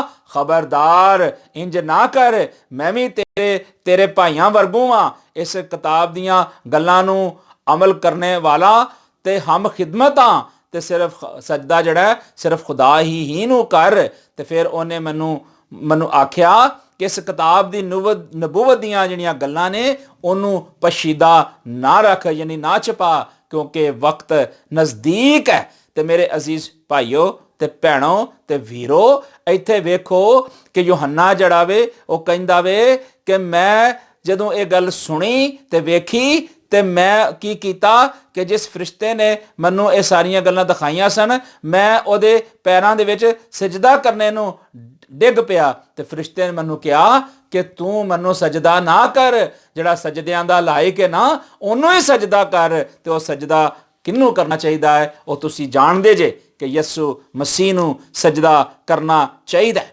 ਇਸੇ ਤਰ੍ਹਾਂ ਅਗਰ ਅਸੀਂ ਪਾਲੂਸ ਰਸੂਲ ਦੀਆਂ ਗੱਲਾਂ ਨੂੰ ਵੇਖੀਏ, ਪਾਲੂਸ ਰਸੂਲ ਦੇ ਹਵਾਲੇ ਨੂੰ ਵੇਖੀਏ, ਤੇ ਪਾਲੂਸ ਰਸੂਲ ਵੀ ਜਿਹੜਾ ਵੇ ਉਹ ਵੀ ਸਾਨੂੰ ਇਸੇ ਤਰ੍ਹਾਂ ਦੀ ਤਸਦੀਕ ਸਾਡੇ ਲਈ ਕਰਦਾ ਹੈ। ਔਰ ਉਹਨੇ ਬੜੀ ਦਲੇਰੀ ਦੇ ਨਾਲ ਔਰ ਬੜੀ ਗਵਾਹੀ ਦੇ ਨਾਲ ਇਸ ਗੱਲ ਨੂੰ ਪੇਸ਼ ਕੀਤਾ। ਪਾਲੂਸ ਰਸੂਲ ਇਫਸੀਓਂ ਦੇ ਖਤਾਂ ਦੇ ਵਿੱਚ ਤੁਸੀਂ ਵੇਖੋ ਉਹਦਾ 3 ਬਾਬ ਤੇ ਉਹਦੀ 14ਵੀਂ ਆਇਤ 'ਚ ਅਸੀਂ ਵੇਖਦੇ ਹਾਂ ਖੁਦਾ ਦੇ ਵਚਨ ਦੇ ਵਿੱਚ ਸਾਨੂੰ ਇਹ ਬੜੀ ਦਲੇਰੀ ਦੀ ਗੱਲ ਮਿਲਦੀ ਹੈ। ਤੇ ਮੈਂ ਚਾਹੁੰਦਾ ਵਾਂ ਕਿ ਮੈਂ ਇਸ ਹਵਾਲੇ ਨੂੰ ਵੀ ਤੁਹਾਡੇ ਲਈ ਪੜ੍ਹਾਂ। ਇਫਸੀਓਂ ਦੇ ਨਾਮ ਪਾਲੂਸ ਰਸੂਲ ਦਾ ਖਤ, ਉਹਦਾ 3 ਬਾਬ ਤੇ ਉਹਦੇ ਵਚਨ ਦੇ ਵਿੱਚੋਂ ਅਸੀਂ ਵੇਖਾਂਗੇ 14ਵੀਂ ਆਇਤ। ਔਰ ਖੁਦਾ ਦੇ ਕਲਾਮ ਦੇ ਵਿੱਚ ਵੇਖਾਂਗੇ ਕਿ ਖੁਦਾ ਸਾਨੂੰ ਅੱਜ ਕੀ ਸਿਖਾਉਣਾ ਚਾਹੁੰਦਾ ਹੈ। ਤੇ ਖੁਦਾ ਦੇ ਵਚਨ ਜਿਹੜਾ ਇਹ ਬੜਾ ਹੀ ਸੋਹਣਾ ਵੇ। ਜਦੋਂ ਅਸੀਂ ਖੁਦਾ ਦੇ ਵਚਨ ਨੂੰ ਸੁਣਨੇ ਆ, ਪੜ੍ਹਨੇ ਆ, ਤੇ ਖੁਦਾ ਸਾਡੇ ਨਾਲ ਕਲਾਮ ਕਰਦਾ ਹੈ। ਖੁਦਾ ਆਪਣੀਆਂ ਗਹਿਰੀਆਂ ਗੱਲਾਂ ਸਾਨੂੰ ਦੱਸਦਾ ਹੈ ਤੇ ਇਹਦੇ ਵਿੱਚ ਸਾਨੂੰ ਇੱਕ ਬੜੀ ਮੁਹੱਬਤ ਤੇ ਸਾਨੂੰ ਪਿਆਰ ਦਾ ਦਰਸ ਵੀ ਲੱਭਦਾ। ਤੇ ਪਾਲੂਸ ਰਸੂਲ ਜਿਹੜਾ ਉਹ ਆਪਿਓ ਹੀ ਜਿਹੜਾ ਉਹ ਇਹਨਾਂ ਗੱਲਾਂ ਨੂੰ ਬਿਆਨ ਕਰਦਾ ਵੇ ਔਰ ਖੁਦਾ ਦੇ ਪਾਕ ਰੂਹ ਦੀ ਤਹਿਰੀਕ ਨਾਲ ਬਿਆਨ ਕਰਦਾ ਹੈ। ਉਹ ਕਹਿੰਦਾ ਕਿ ਇਸ ਸਬਬ ਨਾਲ ਮੈਂ ਵੀ ਬਾਪ ਦੇ ਅੱਗੇ ਘੁਟਨੇ ਟੇਕਣਾ ਵਾਂ। ਤੇ ਉਹ ਅਗਰ ਇਸ ਗੱਲ ਨੂੰ ਬਿਆਨ ਕਰਦਾ ਵੇ ਤੇ ਕਿਆ ਸਾਡੇ ਲਈ ਜ਼ਰੂਰੀ ਨਹੀਂ ਹੈ ਕਿ ਅਸੀਂ ਵੀ ਉਸ ਨਜਾਤ ਦੇ ਬਾਨੀ ਨੂੰ ਤੇ ਆਪਣਾ ਜਿਹੜਾ ਸਾਡਾ ਨਜਾਤ ਦਾ ਬਾਨੀ ਤੇ ਕਾਮਲ ਕਰਨੇ ਵਾਲਾ ਯਿਸੂ ਵੇ, ਅਸੀਂ ਉਹਦੇ ਅੱਗੇ ਆਈਏ, ਅਸੀਂ ਵੀ ਸਜਦਾ ਰੇਜ਼ ਹੋਈਏ ਤੇ ਅਸੀਂ ਗੈਰ ਮਬੂਦਾਂ ਦੀ ਅੱਜ ਪੂਜਾ ਨਾ ਕਰੀਏ। ਅੱਜ ਅਸੀਂ ਉਹਨਾਂ ਵੱਡਿਆਂ ਗਿਰਜਿਆਂ 'ਚ ਜਾ ਕੇ ਜਿੱਥੇ ਵੱਡੇ ਬੁੱਤ ਲੱਗੇ ਨੇ ਨਾ, ਵੱਡੇ ਬੁੱਤ ਬਣੇ ਨੇ, ਉਹਨਾਂ ਦੇ ਅੱਗੇ ਸਜਦਾ ਨਾ ਕਰੀਏ, ਉਹਨਾਂ ਅੱਗੇ ਹੱਥ ਜੋੜ ਕੇ ਦੁਆ ਨਾ ਕਰੀਏ, ਨਾ ਉਹਨਾਂ ਦੇ ਅੱਗੇ ਕੋਈ ਆਪਣੀਆਂ ਦਰਖਾਸਤਾਂ ਰੱਖੀਏ, ਬਲਕਿ ਜ਼ਿੰਦਾ ਆਪਣੇ ਖੁਦਾਵੰਦ ਯਿਸੂ ਮਸੀਹ ਦੇ ਅੱਗੇ ਸਜਦਾ ਕਰੀਏ ਤੇ ਉਹਨੂੰ ਆਪਣਾ ਆਪ ਦਈਏ। ਕਿਉਂਕਿ ਜਦੋਂ ਅਸੀਂ ਆਪਣਾ ਆਪ ਯਿਸੂ ਮਸੀਹ ਨੂੰ ਦਵਾਂਗੇ ਤੇ ਫਿਰ ਯਿਸੂ ਮਸੀਹ ਕੀ ਕਰੇਗਾ? ਸਾਨੂੰ ਬਰਕਤ ਦੇਵੇਗਾ। ਯਿਸੂ ਮਸੀਹ ਸਾਨੂੰ ਬਹਾਲ ਕਰੇਗਾ। ਤੇ ਯਿਸੂ ਮਸੀਹ ਦੇ ਇਸ ਖੂਬਸੂਰਤ ਵਚਨ ਦੇ ਵਿੱਚੋਂ ਮੈਂ ਇੱਕ ਹੋਰ ਹਵਾਲਾ ਤੁਹਾਨੂੰ ਸੁਣਾਉਣਾ ਚਾਹੁੰਦਾ ਵਾਂ। ਆਓ ਮੇਰੇ ਨਾਲ ਕੱਢੋ ਇੱਕ ਹੋਰ ਹਵਾਲਾ ਮੁਕਾਸ਼ਵਾ ਦੀ ਕਿਤਾਬ ਦੇ ਵਿੱਚੋਂ ਹੀ ਹੈ ਔਰ ਇਹਦੇ ਵਿੱਚੋਂ ਬੜੀਆਂ ਖੂਬਸੂਰਤ ਗੱਲਾਂ ਸਾਨੂੰ ਲੱਭਦੀਆਂ ਜੇ। ਅਗਰ ਖੁਦਾ ਦੇ ਕਲਾਮ ਦੇ ਵਿੱਚੋਂ ਤੁਸੀਂ ਜਦੋਂ ਮਸੀਹ ਯਿਸੂ ਦੇ ਹਵਾਲੇ ਪੜ੍ਹਦੇ ਜੇ ਤੇ ਤੁਹਾਨੂੰ ਜਿਹੜਾ ਇੱਕ ਖਾਸ ਕਿਸਮ ਦੀ ਰੂਹਾਨੀ ਬਰਕਤ ਮਿਲਦੀ ਹੈ। ਔਰ ਇਹ ਬਰਕਤ ਜਿਹੜੀ ਹੈ ਨਾ ਸਿਰਫ ਸਾਡੇ ਲਈ ਹੈ ਬਲਕਿ ਗੈਰ ਕੌਮਾਂ ਲਈ ਵੀ ਹੈ। ਤੇ ਜਿਨ੍ਹਾਂ ਗੈਰ ਕੌਮਾਂ ਨੇ ਯਿਸੂ ਮਸੀਹ ਨੂੰ ਕਬੂਲ ਕੀਤਾ, ਜਿਨ੍ਹਾਂ ਨੇ ਯਿਸੂ ਮਸੀਹ ਨੂੰ ਆਪਣਾ ਸ਼ਖਸੀ ਨਜਾਤ ਦਿੰਦਾ ਕਬੂਲ ਕਰਕੇ ਤੋਬਾ ਕਰਕੇ ਇਕਰਾਰ ਕੀਤੀ ਹੈ, ਉਹਨਾਂ ਵਾਸਤੇ ਅੱਜ ਯਿਸੂ ਮਸੀਹ ਦਾ ਮੁਰਦਿਆਂ 'ਚੋਂ ਜੀ ਉੱਠਣਾ ਇੱਕ ਬੜੀ ਵੱਡੀ ਗਵਾਹੀ ਹੈ ਤੇ ਇਸ ਗਵਾਹੀ ਨੂੰ ਸਾਨੂੰ ਕਾਇਮ ਕਰਨ ਦੀ ਜ਼ਰੂਰਤ ਹੈ। ਮੁਕਾਸ਼ਵਾ ਦੀ ਕਿਤਾਬ ਦੇ ਵਿੱਚ ਲਿਖਿਆ ਹੈ ਖੂਬਸੂਰਤ ਹਵਾਲਾ, ਉਹਦਾ 1 ਬਾਬ ਤੇ ਉਹਦੀ 17ਵੀਂ ਆਇਤ ਦੇ ਵਿੱਚ ਲਿਖਿਆ ਹੈ ਕਿ ਜਦੋਂ ਮੈਂ ਵੇਖਿਆ ਤੇ ਉਹਦੇ ਪਾਉਂ ਦੇ ਵਿੱਚ ਮੁਰਦਾ ਜਿਹਾ ਹੋ ਗਿਆ ਤੇ ਉਸਨੇ ਕਿਹਾ ਕਿ ਮੈਨੂੰ ਤੂੰ ਆਪਣਾ ਹੱਥ ਦਿਖਾ ਤੇ ਖੌਫ ਨਾ ਕਰ, ਮੈਂ ਅਵਲ ਤੇ ਆਖਰ ਹਾਂ, ਮੈਂ ਜ਼ਿੰਦਾ ਵਾਂ, ਮਰ ਗਿਆ ਸਾਂ, ਦੇਖ ਅਬਦੁਲਆਬਾਦ ਜ਼ਿੰਦਾ ਰਵਾਂਗਾ ਤੇ ਮੌਤ ਤੇ ਆਲਮੇ ਰਵਾ ਦੀਆਂ ਕੁੰਜੀਆਂ ਮੇਰੇ ਕੋਲ ਨੇ। ਇੱਥੇ ਯੂਹੰਨਾ ਆਰਫ ਨੇ ਇਸ ਗੱਲ ਦੀ ਗਵਾਹੀ ਦਿੱਤੀ ਤੇ ਉਹਨੇ ਕਿਹਾ ਕਿ ਮੈਂ ਵੇਖਿਆ ਏ ਕਿ ਮੈਂ ਵੇਖਿਆ ਵੇ ਕਿ ਮੈਂ ਮੁਰਦਾ ਜਿਹਾ ਹੋ ਗਿਆ ਵਾਂ, ਗਿਰ ਪੜਿਆ ਵਾਂ, ਤੇ ਮੈਨੂੰ ਸਮਝ ਆਈ ਏ ਕਿ ਮੈਂ ਇਸ ਗੱਲ ਨੂੰ ਸਮਝਾਂ ਕਿ ਯਿਸੂ ਮਸੀਹ ਜਿਹੜਾ ਹੈ ਉਹੀ ਅਵਲ ਤੇ ਆਖਰ ਹੈ। ਔਰ ਉਹਨੇ ਜਦੋਂ ਇਹ ਵੇਖਿਆ ਤੇ ਖੁਦਾ ਦੇ ਵਚਨ 'ਚ ਲਿਖਿਆ ਹੈ ਕਿ ਉਹ ਕਹਿੰਦਾ ਹੈ ਕਿ ਮੈਂ ਉਹਦੇ ਫਿਰ ਪੈਰਾਂ ਦੇ ਵਿੱਚ ਡਿੱਗ ਪਿਆ ਤੇ ਫਿਰ ਉਹਨੇ ਕਿਹਾ ਕਿ ਮੈਂ ਆਪਣਾ ਦਾਹਿਨਾ ਹੱਥ ਜਿਹੜਾ ਦਾਹਿਨਾ ਹੱਥ ਮੈਂ ਖੁਦਾਵੰਦ ਯਿਸੂ ਮਸੀਹ ਵੱਲ ਕੀਤਾ। ਤੇ ਖੁਦਾ ਦੇ ਬਚਨ ਦੇ ਵਿੱਚ ਇਹ ਸਾਰੀਆਂ ਗੱਲਾਂ ਸਾਨੂੰ ਨਜ਼ਰ ਆਉਂਦੀਆਂ ਨੇ। और मैं चाहूँगा कि इनू असे उर्दू च भी पढ़ के तो देखिए। लिखा गया, जब मैंने उसे देखा तो उसके पाँव में मुर्दा सा गिर पड़ा और उसने ये कहकर मुझे अपना हाथ रखा कि खौफ ना कर, मैं अव्वल और आखिर हूँ, देख मैं ज़िंदा हूँ, मर गया था, देख अब्दुलआबाद ज़िंदा रहूँगा और मौत में अलरवा की कुंजियाँ मेरे पास हैं। वो कहता है कि मैं मर गया सा, देख हुण मैं अब्दुलआबाद जिंदा वां। यस्सु मसीह दे बारे बड़ी वड्डी गवाही सानू इहदे विचों नज़र आउंदी है। ते अगर असे मसीह हाँ, अगर अज मसीह यस्सु दे असे प्यार करन वाले हाँ ते मसीह यस्सु नूं अपनी जिंदगी च असे कबूल कर लिया वे ते साडे लई ते इह जिहड़ा वचन है बड़ा ही दलेरी दा और साडे लई ते इह बड़ी खुशी दी गल है कि अज मसीहा जिहड़ा साडे लई जिहड़ा ओह कुर्बान होया ते उस तो बाद अपने कहण दे मुताबक जी उठिया है। तो उस वेले भी तुहानूं मैं दस्सिया वे कि बहुत सारे लोग जिहड़े सन खौफजदा सन, बहुत सारे लोग खुशी भी उन्होंने महसूस की, लेकिन ये वेखिए कि यस्सु मसीह ने तो अपने बारे पहले ही कह दिता सी, पहले ही कह दिता सी कि मैं मुर्दियां चों जी उठांगा। अज सानूं इस गल नूं समझण दी जरूरत है कि ये वो शख्स ही दावा कर दिंदा है, वो ही शख्स दावा करदा है और जिहदे अंदर अलूहियत दी कुदरत हुंदी है, जिहदे अंदर सारी मकाशफात भरे हुंदे ने और वो सिर्फ यस्सु मसीह सी। और इत्थे असीं वेखीए कि इत्थे लिखिया वे कि वो सारे जिहड़े लोग सन वो परेशान हो गए ते निगहबान भी जिहड़े परेशान हो गए। लेकिन मैं तुहानूं थोड़ा जिहा पिछे लिजाना चाहना वां, दसना चाहना कि खुदा दे वचन दे विच ये जिहड़े लोग सन ना, ये सारे लोग ये अपनी मर्जी के मुताबिक चलण वाले लोग सन और इन्हां लोकां दे विच जिहड़ा ना एक तसब पाया जांदा सी। वो समझदे सन कि भी साडे तो वध के कोई शख्स नहीं है। लेकिन खुदा दे वचन दे विच लिखिया कि यस्सु मसीह सारियां लई आया, सारियां लई उहने फिदिया दिता ते सारियां नूं बहाल कीता। ते इत्थे असीं वेखने आ इहदी मत्ती दी अंजील उहदे 27वें बाब दी असीं वेखीए कलाम दे विच सानू 50 ते 56 आयत दे विच नज़र आउंदा है। इहदे विच लिखिया है, कलाम दे विच लिखिया है कि खुदा दा वचन सानू कहंदा है कि यस्सु मसीह जिहड़ा वे ਉਹ ਸਾਡੇ ਲਈ ਇੱਕ ਅਨੋਖਾ ਕੰਮ ਕਰਦਾ ਹੈ। ਔਰ ਅਨੋਖਾ ਕੰਮ ਕੀ ਕਰਦਾ ਹੈ ਕਿ ਜਦੋਂ ਅਸੀਂ ਆਪਣੇ ਮਾਂ ਦੇ ਢਿੱਡ ਦੇ ਵਿੱਚ ਸਾਂ ਨਾ, ਅਸੀਂ ਪੈਦਾ ਵੀ ਨਹੀਂ ਸਾਂ ਹੋਏ, ਉਦੋਂ ਤੋਂ ਸਾਨੂੰ ਜਾਣਦਾ ਹੈ, ਉਦੋਂ ਤੋਂ ਹੀ ਉਹਨੇ ਸਾਡੇ ਲਈ ਇਹ ਠਹਿਰਾਇਆ, ਸਾਡੇ ਲਈ ਇਹ ਮਨਸੂਬਾ ਘੜਿਆ ਤੇ ਸਾਨੂੰ ਅਬਦੀ ਨਜਾਤ ਵਿੱਚ ਪਾਉਣ ਵਾਸਤੇ ਉਹਨੇ ਸਾਡੇ ਵਾਸਤੇ ਪਹਿਲੇ ਤੋਂ ਮੁਕਰਰ ਕੀਤਾ ਤਾਂ ਕਿ ਅਸੀਂ ਜਦੋਂ ਦੁਨੀਆ ਤੇ ਆਈਏ ਤੇ ਅਸੀਂ ਪਹਿਲੇ ਤੋਂ ਹੀ ਅਸੀਂ ਜ਼ਹਿਨੀ ਤੌਰ ਤੇ ਰੂਹਾਨੀ ਤੌਰ ਤੇ ਇਸ ਗੱਲ ਨੂੰ ਸਮਝੀਏ ਕਿ ਉਹਦੇ ਜਿਹੜੇ ਮਨਸੂਬੇ ਹੁੰਦੇ ਨੇ ਨਾ ਉਹ ਕਾਮਲ ਹੁੰਦੇ ਨੇ ਤੇ ਉਹ ਕਾਮਲ ਸ਼ਖਸ ਹੈ ਤੇ ਉਹ ਹਮੇਸ਼ਾ ਆਪਣੇ ਲੋਕਾਂ ਨੂੰ ਜਿਹੜਾ ਨਾ ਦਲੇਰੀ ਦਿੰਦਾ ਹੈ, ਆਪਣੇ ਲੋਕਾਂ ਨੂੰ ਕੁਵਤ ਬਖਸ਼ਦਾ ਹੈ। ਤੇ ਜਦੋਂ ਅਸੀਂ ਪੈਦਾ ਵੀ ਨਹੀਂ ਸਾ ਹੋਏ ਨਾ, ਉਦੋਂ ਤੋਂ ਹੀ ਇਹ ਮਨਸੂਬਾ ਖੁਦਾ ਨੇ ਬਣਾਇਆ ਹੋਇਆ ਸੀ ਕਿ ਸਾਡੀ ਮੁਖਲਸੀ ਤੇ ਸਾਡੀ ਨਜਾਤ ਦਾ ਜਿਹੜਾ ਜ਼ਰੀਆ ਹੈ ਨਾ ਉਹ ਯਿਸੂ ਮਸੀਹ ਹੈ। ਤੇ ਉਸ ਵੇਲੇ ਫੱਕੀ ਤੇ ਫਰੀਸੀ ਜਿਹੜੇ ਲੋਕ ਸਨ ਨਾ ਉਹ ਇਸ ਗੱਲ ਨੂੰ ਨਹੀਂ ਸਨ ਸਮਝਦੇ, ਉਹ ਨਿਗਹਬਾਨ ਵੀ ਨਹੀਂ ਸਨ ਸਮਝਦੇ ਔਰ ਫੱਕੀ ਤੇ ਫਰੀਸੀ ਵੀ ਇਹਨਾਂ ਗੱਲਾਂ ਨੂੰ ਨਹੀਂ ਸਨ ਸਮਝਦੇ। ਤੇ ਅਸੀਂ ਵਚਨ ਦੇ ਵਿੱਚੋਂ ਇਹਨਾਂ ਗੱਲਾਂ ਨੂੰ ਵੇਖੀਏ ਤੇ ਖੁਦਾ ਦੇ ਕਲਾਮ ਦੇ ਵਿੱਚ ਸਾਨੂੰ ਨਜ਼ਰ ਆਉਂਦਾ ਹੈ ਕਿ ਇਹਦੇ ਵਿੱਚ ਲਿਖਿਆ ਵੇ ਕਿ ਦੂਸਰੇ ਦਿਨ ਜਿਹੜੀ ਤਿਆਰੀ ਦਾ ਦਿਨ ਸੀ, ਇਹ ਯਿਸੂ ਮਸੀਹ ਦੇ ਪਹਿਲੇ ਦੀ ਗੱਲ ਹੈ ਕਿ ਉਹਨਾਂ ਦੇ ਜ਼ਿੰਦਾ ਹੋਣ ਤੋਂ ਪਹਿਲੇ ਵੇ ਤਿਆਰੀ ਦਾ ਦਿਨ ਸੀ ਤੇ ਕਾਹਨ ਤੇ ਫਰੀਸੀ ਜਿਹੜੇ ਨੇ ਪਿਲਾਤੂਸ ਦੇ ਕੋਲ ਜਮ੍ਹਾਂ ਹੁੰਦੇ ਨੇ ਤੇ ਕਹਿੰਦੇ ਨੇ ਕਿ ਖੁਦਾਵੰਦ ਸਾਨੂੰ ਯਾਦ ਹੈ ਕਿ ਉਸ ਧੋਖੇਬਾਜ਼ ਨੇ ਆਪਣੇ ਜਿੰਦਿਆਂ ਜੀ ਆਖਿਆ ਸੀ ਕਿ ਮੈਂ 3 ਦਿਨ ਤੋਂ ਬਾਅਦ ਜੀ ਉਠਾਂਗਾ, ਪਾਸ ਹੁਕਮ ਦੇ ਕਿ ਅਸੀਂ ਜਾ ਕੇ ਕਬਰ ਦੀ ਜਿਹੜੀ ਹੈ ਨਿਗਰਾਨੀ ਕਰੀਏ, ਰਖਵਾਲੀ ਕਰੀਏ, ਤੇ ਕਈ ਇੰਜ ਨਾ ਹੋਵੇ ਕਿ ਉਹਦੇ ਸ਼ਾਗਿਰਦ ਆ ਕੇ ਉਹਨੂੰ ਇੱਥੋਂ ਚੁੱਕ ਕੇ ਲੈ ਜਾਣ ਤੇ ਲੋਕਾਂ ਨੂੰ ਕਹਿ ਦੇਣ ਕਿ ਉਹ ਮੁਰਦਿਆਂ 'ਚੋਂ ਜੀ ਉੱਠਿਆ ਤੇ ਇਹ ਪਿਛਲਾ ਧੋਖਾ ਜਿਹੜਾ ਪਹਿਲੇ ਤੋਂ ਵੀ ਵੱਡਾ ਹੋਵੇ। ਤੇ ਪਲਾਤੂਸ ਨੇ ਪਤਾ ਕੀ ਆਖਿਆ? ਪਲਾਤੂਸ ਨੇ ਉਹਨਾਂ ਨੂੰ ਕਿਹਾ ਕਿ ਤੁਹਾਡੇ ਕੋਲ ਜਿਹੜੇ ਪਹਿਰੇ ਵਾਲੇ ਨੇ ਜਾਓ, ਉਹਨਾਂ ਨੂੰ ਤੁਸੀਂ ਜਾ ਕੇ ਕਹੋ ਕਿ ਉਹਨਾਂ ਦੀ ਨਿਗਰਾਨੀ ਕਰਨ, ਰਖਵਾਲੀ ਕਰਨ। ਯਾਨੀ ਉਹਨੇ ਹੁਕਮ ਦੇ ਦਿੱਤਾ ਸੀ। ਔਰ ਉਹਨੇ ਜਦੋਂ ਇਹ ਹੁਕਮ ਦਿੱਤਾ ਤਾਂ ਉਹਦੇ ਵਿੱਚ ਅਸੀਂ ਵੇਖਦੇ ਹਾਂ ਕਿ ਉਹ ਜਦੋਂ ਇਹ ਗੱਲ ਕਰਨ ਦੇ ਸਨ ਨਾ, ਤਾਂ ਉਹਨਾਂ ਨੂੰ ਇਹ ਨਹੀਂ ਸੀ ਪਤਾ ਕਿ ਜੋ ਕੁਝ ਉਹ ਪ੍ਰੋਫੈਸੀ ਲਿਖੀ ਹੈ, ਜੋ ਕੁਝ ਯਿਸੂ ਮਸੀਹ ਦੇ ਬਾਰੇ ਲਿਖਿਆ ਹੈ, ਉਹ ਇੰਜ ਹੀ ਹੋਣਾ ਹੈ। ਔਰ ਇਸੇ ਤਰ੍ਹਾਂ ਅਸੀਂ ਵੇਖਿਆ ਕਿ ਜਦੋਂ ਯਿਸੂ ਮਸੀਹ ਮੁਰਦਿਆਂ 'ਚੋਂ ਜੀ ਉੱਠਦੇ ਨੇ ਤੇ ਇੱਕ ਵੱਡਾ ਭੁਚਾਲ ਜਦੋਂ ਹੁੰਦਾ ਹੈ ਤੇ ਉਹ ਜਿੰਨੇ ਵੀ ਨਿਗਹਿਬਾਨ ਹੁੰਦੇ ਨੇ, ਜਿੰਨੇ ਵੀ ਉਹ ਲੋਕ ਹੁੰਦੇ ਨੇ, ਸਾਰੇ ਹੀ ਡਰ ਜਾਂਦੇ ਨੇ। ਸਾਰੇ ਪਹਿਰੇ ਵਾਲਿਆਂ ਦੇ ਜਿਹੜੇ ਹੁੰਦੇ ਨੇ ਰੰਗ ਉੱਡ ਜਾਂਦੇ ਨੇ ਤੇ ਉਹ ਇਸ ਗੱਲ ਨੂੰ ਸਮਝ ਜਾਂਦੇ ਨੇ ਕਿ ਹਾਂ ਵਾਕਿਆ ਹੀ ਯਿਸੂ ਮਸੀਹ ਜਿਹੜਾ ਵੇ ਤੀਸਰੇ ਦਿਨ ਜਿਹੜਾ ਉਹ ਜੀ ਉੱਠਿਆ।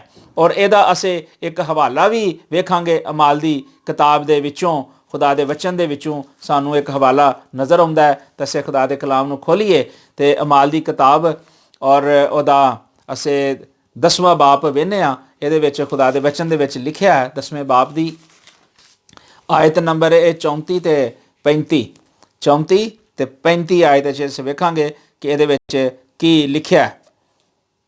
ਅਮਾਲ 10 ਬਾਪ, ਅਮਾਲ ਦੀ ਕਿਤਾਬ ਉਹਦਾ 10 ਬਾਪ, ਉਹਦੀ 34 ਤੇ 35 ਆਇਤ।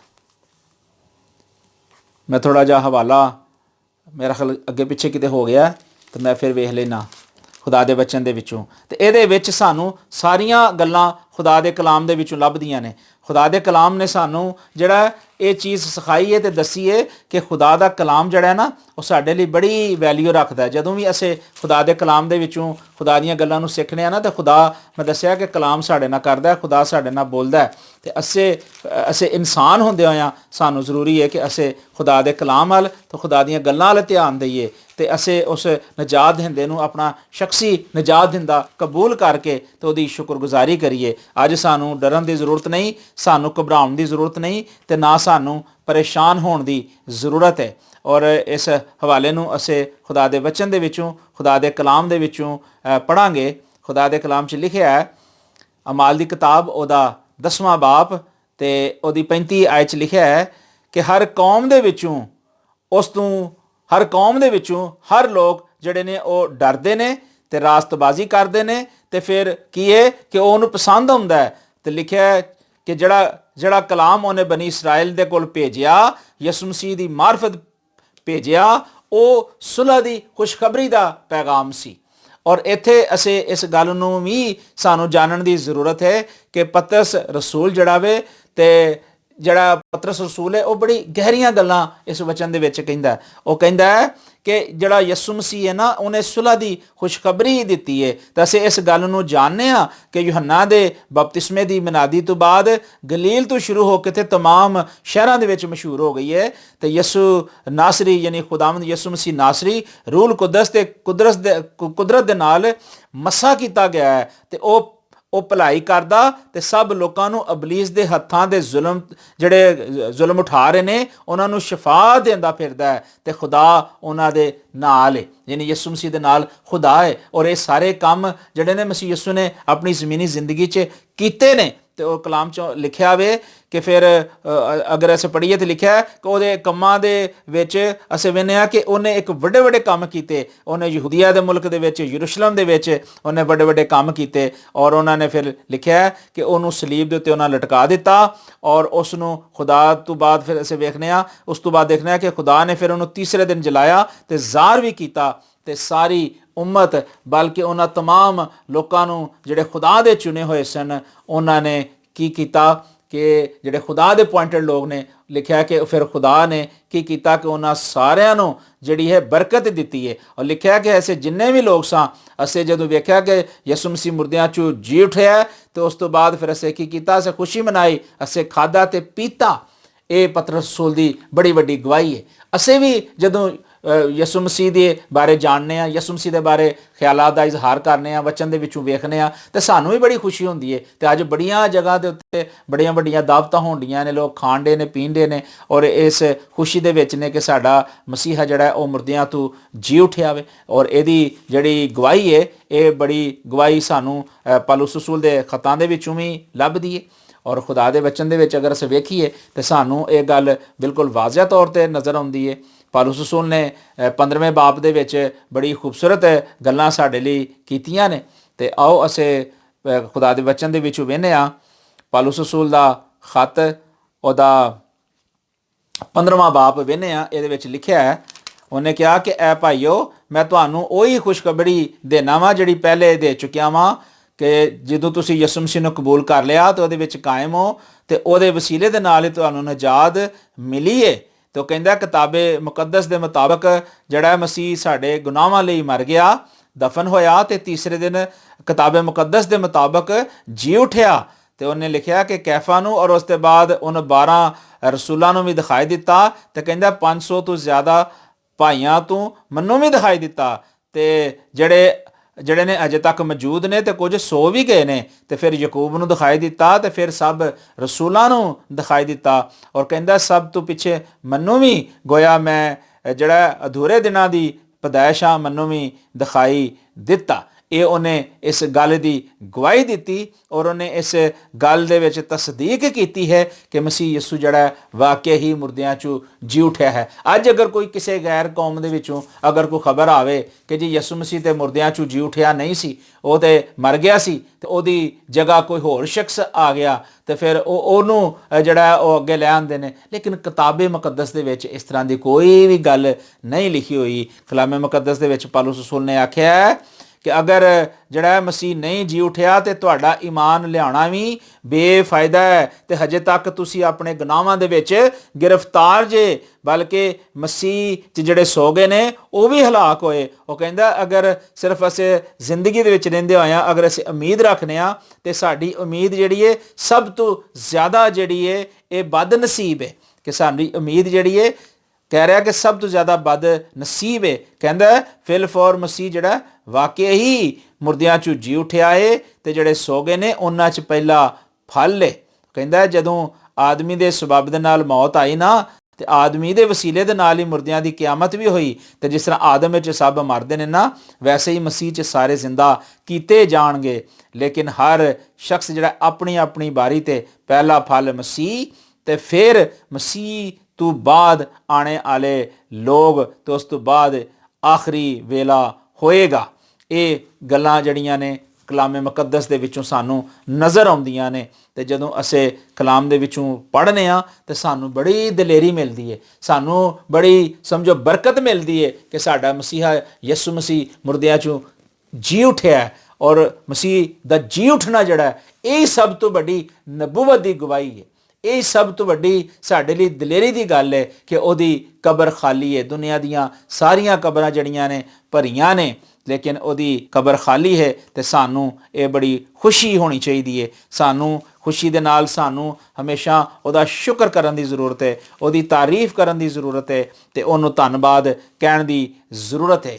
ਇਸੇ ਤਰ੍ਹਾਂ ਅਸੀਂ ਦੂਸਰਾ ਕਰੰਥੀਓ ਤੇ ਉਹਦਾ 5ਵਾਂ ਬਾਪ ਜਦੋਂ ਪੜ੍ਹੀਏ ਤੇ ਉਹਦੇ ਵਿੱਚ 14ਵੀਂ ਤੇ 15ਵੀਂ ਆਇਤ ਸਾਨੂੰ ਕਹਿੰਦੀ ਏ, ਖੁਦਾ ਦੇ ਵਚਨ ਦੇ ਵਿੱਚੋਂ ਅਸੀਂ ਪੜ੍ਹਨੇ ਆ, ਖੁਦਾ ਦੇ ਕਲਾਮ ਦੇ ਵਿੱਚੋਂ ਦੂਸਰਾ ਕਰੰਥੀਓ ਉਹਦਾ 5 ਬਾਪ ਤੇ ਉਹਦੀ 14ਵੀਂ ਤੇ 15ਵੀਂ ਆਇਤ ਲਿਖਿਆ ਹੈ, ਕਿਉਂਕਿ ਮਸੀਹ ਦੀ ਮੁਹੱਬਤ ਸਾਨੂੰ ਮਜਬੂਰ ਕਰ ਦਿੰਦੀ ਹੈ, ਇਸ ਲਈ ਕਿ ਅਸੀਂ ਇਹ ਗੱਲ ਸਮਝਨੇ ਆ ਕਿ ਇੱਕ ਦੂਜੇ ਦੇ ਨਾਲ ਸਾਨੂੰ ਕੀ ਕਰਨਾ ਚਾਹੀਦਾ ਹੈ, ਪਿਆਰ ਕਰਨਾ ਚਾਹੀਦਾ। ਉਹਨੇ ਮੁਹੱਬਤ ਦੀ ਗੱਲ ਕੀਤੀ ਹੈ, ਤਾਂ ਉਹਨੇ ਕਿਹਾ ਕਿ ਇਹਦੇ ਵਸੀਲੇ ਦੇ ਨਾਲ ਸਾਨੂੰ ਇਸ ਗੱਲ ਨੂੰ ਸਮਝਣ ਦੀ ਜ਼ਰੂਰਤ ਹੈ। ਤਾਂ ਉਹਨੇ ਕਿਹਾ ਕਿ ਇਸ ਵਾਸਤੇ ਮਸੀਹ ਜਿਹੜਾ ਮਰ ਗਿਆ ਤੇ ਸਭ ਮਰ ਗਏ, ਔਰ ਉਹ ਕਹਿੰਦਾ ਹੈ ਕਿ ਉਹ ਇਸ ਲਈ ਸਭ ਦੇ ਵਾਸਤੇ ਮਰ ਗਿਆ ਤਾਂ ਕਿ ਜੋ ਜੀਂਦੇ ਨੇ ਉਹ ਅੱਗੇ ਤੋਂ ਆਪਣੇ ਲਈ ਨਹੀਂ ਬਲਕਿ ਉਹਦੇ ਲਈ ਜਿਹੜੇ ਉਹਦੇ ਵਸੀਲੇ ਨਾਲ ਮਰੇ ਤੇ ਫਿਰ ਜੀ ਉੱਠਿਆ।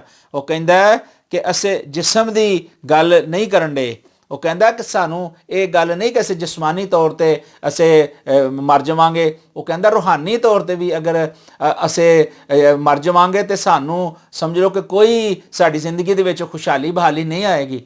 ਸਾਨੂੰ ਰੂਹ ਦੇ ਵਿੱਚ ਵੀ ਤੇ ਸਾਨੂੰ ਜਿਸਮਾਨੀ ਜ਼ਿੰਦਗੀ ਦੇ ਵਿੱਚ ਵੀ ਯਿਸੂ ਮਸੀਹ ਦੇ ਕਫਾਰੇ ਦੇ ਨਾਲ, ਯਿਸੂ ਮਸੀਹ ਦੇ ਲਹੂ ਦੇ ਵਿੱਚ ਤੇ ਯਿਸੂ ਮਸੀਹ ਦੀ ਉਸ ਜਿਹੜੀ ਉਹਨੇ ਸਾਨੂੰ ਬਰਕਤ ਦਿੱਤੀ ਉਹਦੇ ਵਿੱਚ ਸ਼ਾਮਲ ਹੋਣ ਦੀ ਜ਼ਰੂਰਤ ਹੈ। ਤੇ ਉਹਨੇ ਜ਼ਿਆਦਾਤਰ ਗੱਲਾਂ ਜਿਹੜੀਆਂ ਨੇ ਨਾ ਉਹਨੇ ਸਾਨੂੰ ਮੁਹੱਬਤ ਦੀਆਂ ਹੀ ਸਿਖਾਈਆਂ ਨੇ। ਤੇ ਉਹਨੇ ਕਿਹਾ ਵੇ ਕਿ ਅਗਰਚੇ ਮਸੀਹ ਵੀ ਜਿਸਮ ਦੀ ਹਸੀਅਤ ਨਾਲ ਜਾਣਿਆ ਜਾਂਦਾ ਸੀ, ਲੇਕਿਨ ਹੁਣ ਉਹ ਕਹਿੰਦਾ ਹੈ ਕਿ ਕੋਈ ਮਸੀਹ ਦੇ ਵਿੱਚ ਅਗਰ ਹੈ ਵੇ ਤੇ ਉਹ ਨया ਮਖਲੂਕ ਹੈ, ਨया ਬਣ ਜਾਂਦਾ ਵੇ।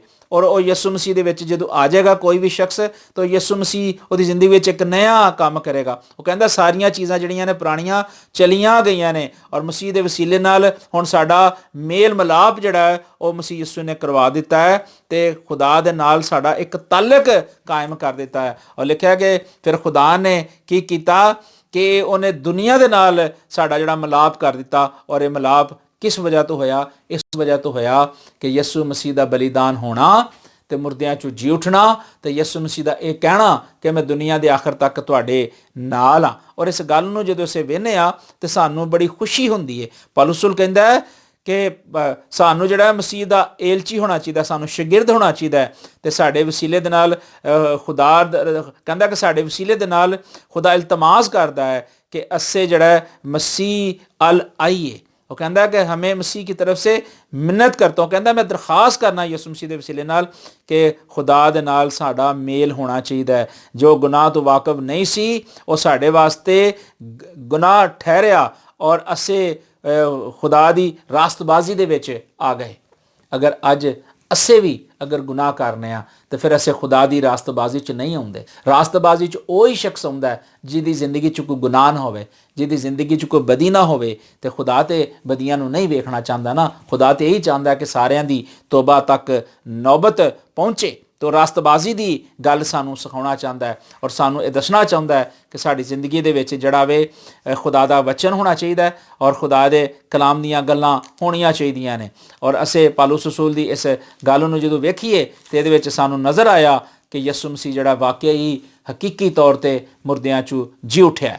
ਤੇ ਮਸੀਹ ਯਿਸੂ ਦਾ ਮੁਰਦਿਆਂ 'ਚੋਂ ਜੀ ਉੱਠਣਾ ਇਹ ਕੋਈ ਛੋਟੀ ਗੱਲ ਨਹੀਂ ਹੈ।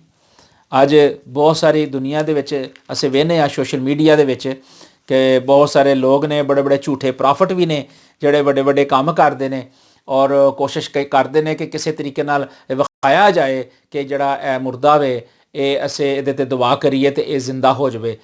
ਕੁਝ ਹੋਏ ਵੀ ਨੇ, ਸੱਚਾਈ ਇਹਦੇ 'ਚ ਵੀ ਹੈ, ਲੇਕਿਨ ਮੈਂ ਥਰੂ ਦਾ ਇੰਟਰਨੈਟ ਵੇਖਿਆ ਪਿਛਲੇ ਮਹੀਨਿਆਂ ਦੇ ਵਿੱਚ ਕਿ ਇੱਕ ਅਫਰੀਕਾ ਦਾ ਬੰਦਾ ਸੀ ਤੇ ਉਹਨੇ ਤਬੂਤ ਦੇ ਵਿੱਚ ਪਾਇਆ ਤੇ ਉਸ ਤੋਂ ਬਾਅਦ ਬੜਾ ਵੱਡਾ ਮਜਮਾ ਸੀ ਤੇ ਉਹ ਕੀ ਜੀ ਦੁਆ ਕਰੀ ਜਾਣ ਡਿਆ ਲੋਕਾਂ ਨੂੰ ਕਹਿਣ ਡਿਆ ਜੀ ਕਿ ਆ ਬੰਦਾ ਮਰ ਗਿਆ ਤੇ ਮੈਂ ਇਹਦੇ ਲਈ ਦੁਆ ਕਰਾਂਗਾ ਤੇ ਇਹ ਜੀ ਉੱਠੇਗਾ। ਤੇ ਕੈਮਰਾਮੈਨ ਨੇ ਬੜੇ ਫੋਕਸ ਕਰਕੇ ਵਿਖਾਇਆ, ਨਜ਼ਦੀਕ ਕਰਕੇ ਵਿਖਾਇਆ ਕਿ ਉਹ ਬੰਦਾ ਜਿਹੜਾ ਉਹ ਅੱਖਾਂ ਵੀ ਖੋਲ੍ਹਣ ਡਿਆ ਤੇ ਫਿਰ ਬੰਦ ਕਰਨ ਡਿਆ, ਸਾਹ ਵੀ ਲੈਂਦਾ ਤੇ ਸਾਹ ਬੰਦ ਵੀ ਕਰ ਲੈਂਦਾ।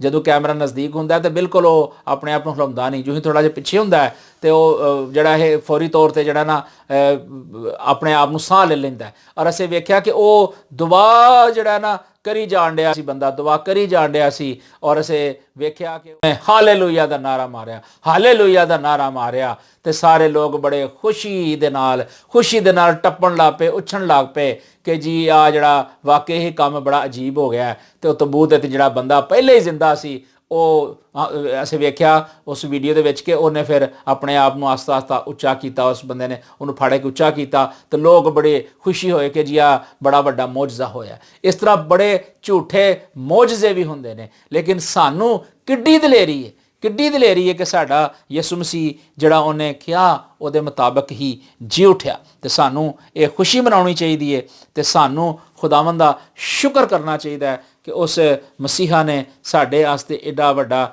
ਕੰਮ ਕੀਤਾ ਤੇ ਸਾਡੇ ਲਈ ਕੁਰਬਾਨ ਹੋ ਕੇ ਆਪਣੇ ਕਹਿਣ ਦੇ ਮੁਤਾਬਕ ਜਿਹੜਾ ਅਸਮਾਨ ਤੇ ਟੁਰ ਗਿਆ। ਔਰ ਜਾਂਦੇ ਜਾਂਦਿਆਂ ਉਹਨੇ ਸਾਨੂੰ ਇਹ ਹੁਕਮ ਦਿੱਤਾ, ਉਹਨੇ ਪੈਗਾਮ ਦਿੱਤਾ ਕਿ ਮੈਂ ਦੁਨੀਆ ਦੇ ਆਖਰ ਤੱਕ ਤੁਹਾਡੇ ਨਾਲ ਹਾਂ। ਔਰ ਇਹ ਕੋਈ ਛੋਟੀ ਗੱਲ ਨਹੀਂ ਹੈ ਤੇ ਨਾ ਅੱਜ ਤੱਕ ਕੋਈ ਹੋਇਆ ਇਸ ਤਰ੍ਹਾਂ ਕਿ ਕੋਈ ਵੀ ਸ਼ਖਸ ਕਿਸੇ ਨੂੰ ਇਹ ਗੱਲ ਕਵੇ ਕਿ ਜੀ ਮੈਂ ਤੁਹਾਡੇ ਨਾਲ ਹਾਂ ਬਲਕਿ ਸਿਰਫ ਯਿਸੂ ਮਸੀਹ ਦਾ ਜਿਹੜਾ ਕਹਿਣਾ ਸੀ ਉਹ ਹੀ ਸਾਡੇ ਵਾਸਤੇ ਬਾਇਸੇ ਬਰਕਤ ਹੈ।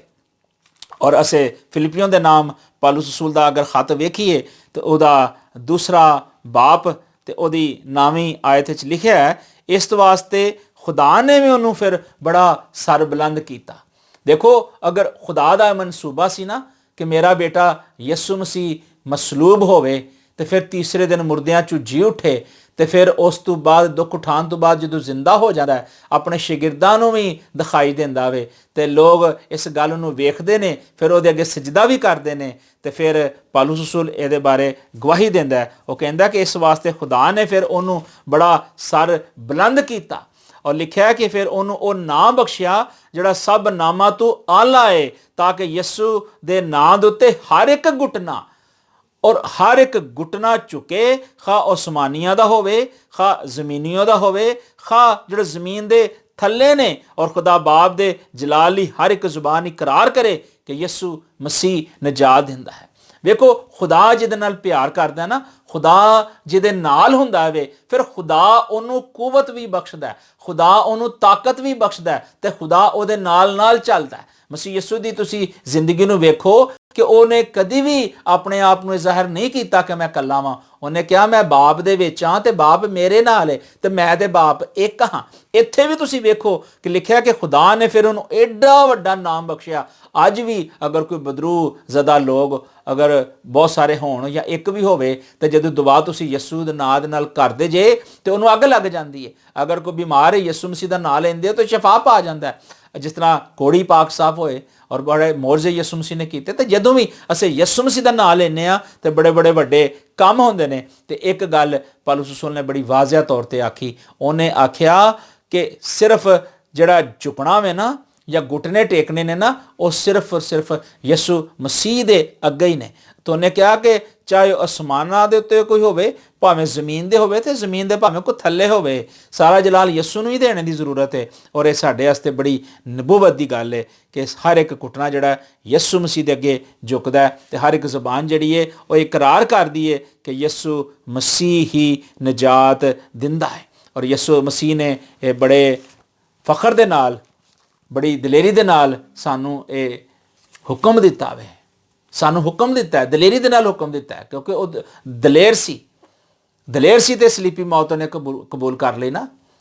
ਆਮ ਆਦਮੀ ਜਿਹਦੇ ਵਿੱਚ ਦਲੇਰੀ ਨਾ ਹੋਵੇ, ਜਿਹਦੇ ਅੰਦਰ ਕੁਵਤ ਨਾ ਹੋਵੇ, ਜਿਹਦੇ ਨਾਲ ਖੁਦਾ ਦੀ ਜ਼ਾਤ ਨਾ ਆਵੇ, ਉਹ ਇਹ ਕੰਮ ਕਰ ਸਕਦਾ ਹੈ? ਨਹੀਂ ਕਰ ਸਕਦਾ। ਯਿਸੂ ਮਸੀਹ ਦੀ ਜਿਹੜੀ ਤੁਸੀਂ ਵੇਖੋ ਨਾ ਜ਼ਿੰਦਗੀ, ਉਹਦੇ ਵਿੱਚ ਉਹਦੀ ਫਰਮਾ ਬਰਦਾਰੀ ਇੰਨੀ ਸੀ, ਬਾਪ ਦੇ ਨਾਲ ਉਹ ਇੰਨਾ ਕੁ ਜੁੜਿਆ ਹੋਇਆ ਸੀ ਕਿ ਉਹਨੂੰ ਖੁਦਾ ਦੇ ਨਾਲ, ਆਪਣੇ ਬਾਪ ਦੇ ਨਾਲ ਤਲਕ ਹੋਣ ਦੀ ਵਜ੍ਹਾ ਨਾਲ ਉਹਨੇ ਕੋਈ ਵੀ ਗੱਲ ਜਿਹੜਾ ਹੈ, ਉਹਨੇ ਵੇਖੋ ਕਿ ਉਹਦੇ ਮੱਥੇ ਦੇ ਉੱਤੇ ਕੋਈ ਵੀ ਟੈਨਸ਼ਨ ਨਹੀਂ ਆਈ, ਕੋਈ ਪਰੇਸ਼ਾਨੀ ਨਹੀਂ ਆਈ। ਹਾਂ, ਇੱਕ ਵੇਲਾ ਸਾਨੂੰ ਨਜ਼ਰ ਆਉਂਦਾ ਜ਼ਰੂਰ ਹੈ, ਕੋਈ ਵੀ ਅਗਰ ਸ਼ਖਸ ਹੈ ਨਾ, ਜਦੋਂ ਉਹਨੂੰ ਤਖਤਾਦਾਰ ਤੇ ਲੈ ਕੇ ਜਾਂਦੇ ਨੇ ਨਾ, ਤੇ ਜਦੋਂ ਉਹਦੇ ਮੂੰਹ ਤੇ ਕਪੜਾ ਪਾ ਕੇ ਤੇ ਰੱਸਾ ਖਿੱਚਦੇ ਨੇ ਤਾਂ ਇੱਕ ਵਾਰੀ ਹਿੱਲ ਜ਼ਰੂਰ ਜਾਂਦਾ ਹੈ। ਯਿਸੂ ਮਸੀਹ ਬੀਂਗ ਇਨਸਾਨ ਵੀ ਸਨ, ਕਾਮਲ ਇਨਸਾਨ ਤੇ ਕਾਮਲ ਖੁਦਾ ਵੀ ਸਨ। ਇਨਸਾਨੀ ਜਿਸਮ ਰੱਖਦੇ ਹੋਇਆ ਗਦਸਮਨੀ ਬਾਗ ਦੇ ਵਿੱਚ ਵੀ ਉਹਨਾਂ ਨੇ ਕਿਹਾ ਕਿ ਬਾਪ ਅਗਰ ਹੋ ਸਕੇ ਤੇ ਪਿਆਲਾ ਮੇਰੇ ਤੋਂ ਟਾਲ ਦੇ, ਤਾਂ ਵੀ ਮੇਰੀ ਨਹੀਂ ਬਲਕਿ ਤੇਰੀ ਮਰਜ਼ੀ ਪੂਰੀ ਹੋਵੇ। ਤੇ ਇਹ ਜਿਹੜੀ ਗੱਲ ਹੈ ਨਾ, ਇਨਸਾਨੀ ਤੌਰ ਤੇ ਹੁੰਦਿਆਂ ਹੋਇਆ ਕਈ ਦਫਾ ਇਨਸਾਨ ਜਿਹੜਾ ਪਰੇਸ਼ਾਨ ਹੋ ਜਾਂਦਾ ਹੈ ਔਰ ਘਬਰਾ ਜਾਂਦਾ ਵੇ, ਲੇਕਿਨ ਯਿਸੂ ਮਸੀਹ ਚੁੱਕੇ ਬਾਪ ਦੇ ਨਾਲ ਉਹਨਾਂ ਦੇ ਇੱਕ ਗਹਿਰਾ ਤਾਲੁਕ ਸੀ ਤੇ ਬਾਪ ਨੇ ਉਹਨਾਂ ਨੂੰ ਸਿਖਾਇਆ ਸੀ ਤੇ ਬਾਪ ਦੀ ਮਰਜ਼ੀ ਦੇ ਮੁਤਾਬਕ ਉਹ ਚੱਲਦੇ ਸਨ। ਤੇ ਇਸ ਲਈ ਸਾਨੂੰ ਇਹਨਾਂ ਗੱਲਾਂ ਦੇ ਨਾਲ ਬੜੀ ਦਲੇਰੀ ਮਿਲਦੀ ਹੈ ਤੇ ਸਾਨੂੰ ਇਸ ਗੱਲ ਦੇ ਨਾਲ ਬੜੀ ਕੁਵਤ ਮਿਲਦੀ ਹੈ ਕਿ ਯਿਸੂ ਮਸੀਹ ਨੇ ਆਪਣੇ ਲੋਕਾਂ ਦੇ ਨਾਲ ਬੜੀ ਮੁਹੱਬਤ ਕੀਤੀ ਤੇ ਬੜਾ ਪਿਆਰ ਕੀਤਾ। ਇਸੇ ਤਰ੍ਹਾਂ ਅਸੀਂ ਜਦੋਂ ਯੂਹੰਨਾ ਦੀ ਅੰਜੀਲ ਦੇ ਵਿੱਚ ਵੇਖਨੇ ਆ, ਉਹਦੇ 21ਵੇਂ ਬਾਪ ਦੇ ਵਿੱਚ ਤੇ ਉਹਦੀ 10ਵੀਂ ਆਇਤ ਦੇ ਵਿੱਚ ਅਸੀਂ ਵਚਨ ਦੇ ਵਿੱਚ ਪੜ੍ਹਨੇ ਆ ਤੇ ਲਿਖਿਆ ਵੇ, ਫਿਰ ਯਿਸੂ ਨੇ ਉਹਨਾਂ ਨੂੰ ਆਖਿਆ, ਇਹ ਯਿਸੂ ਮਸੀਹ ਦਾ ਮੁਰਦਿਆਂ 'ਚੋਂ ਜੀ ਉੱਠਣੇ ਤੋਂ ਬਾਅਦ ਆਪਣੇ ਸ਼ਾਗਿਰਦਾਂ ਦੇ ਨਾਲ ਰਾਬਤਾ ਵੇ।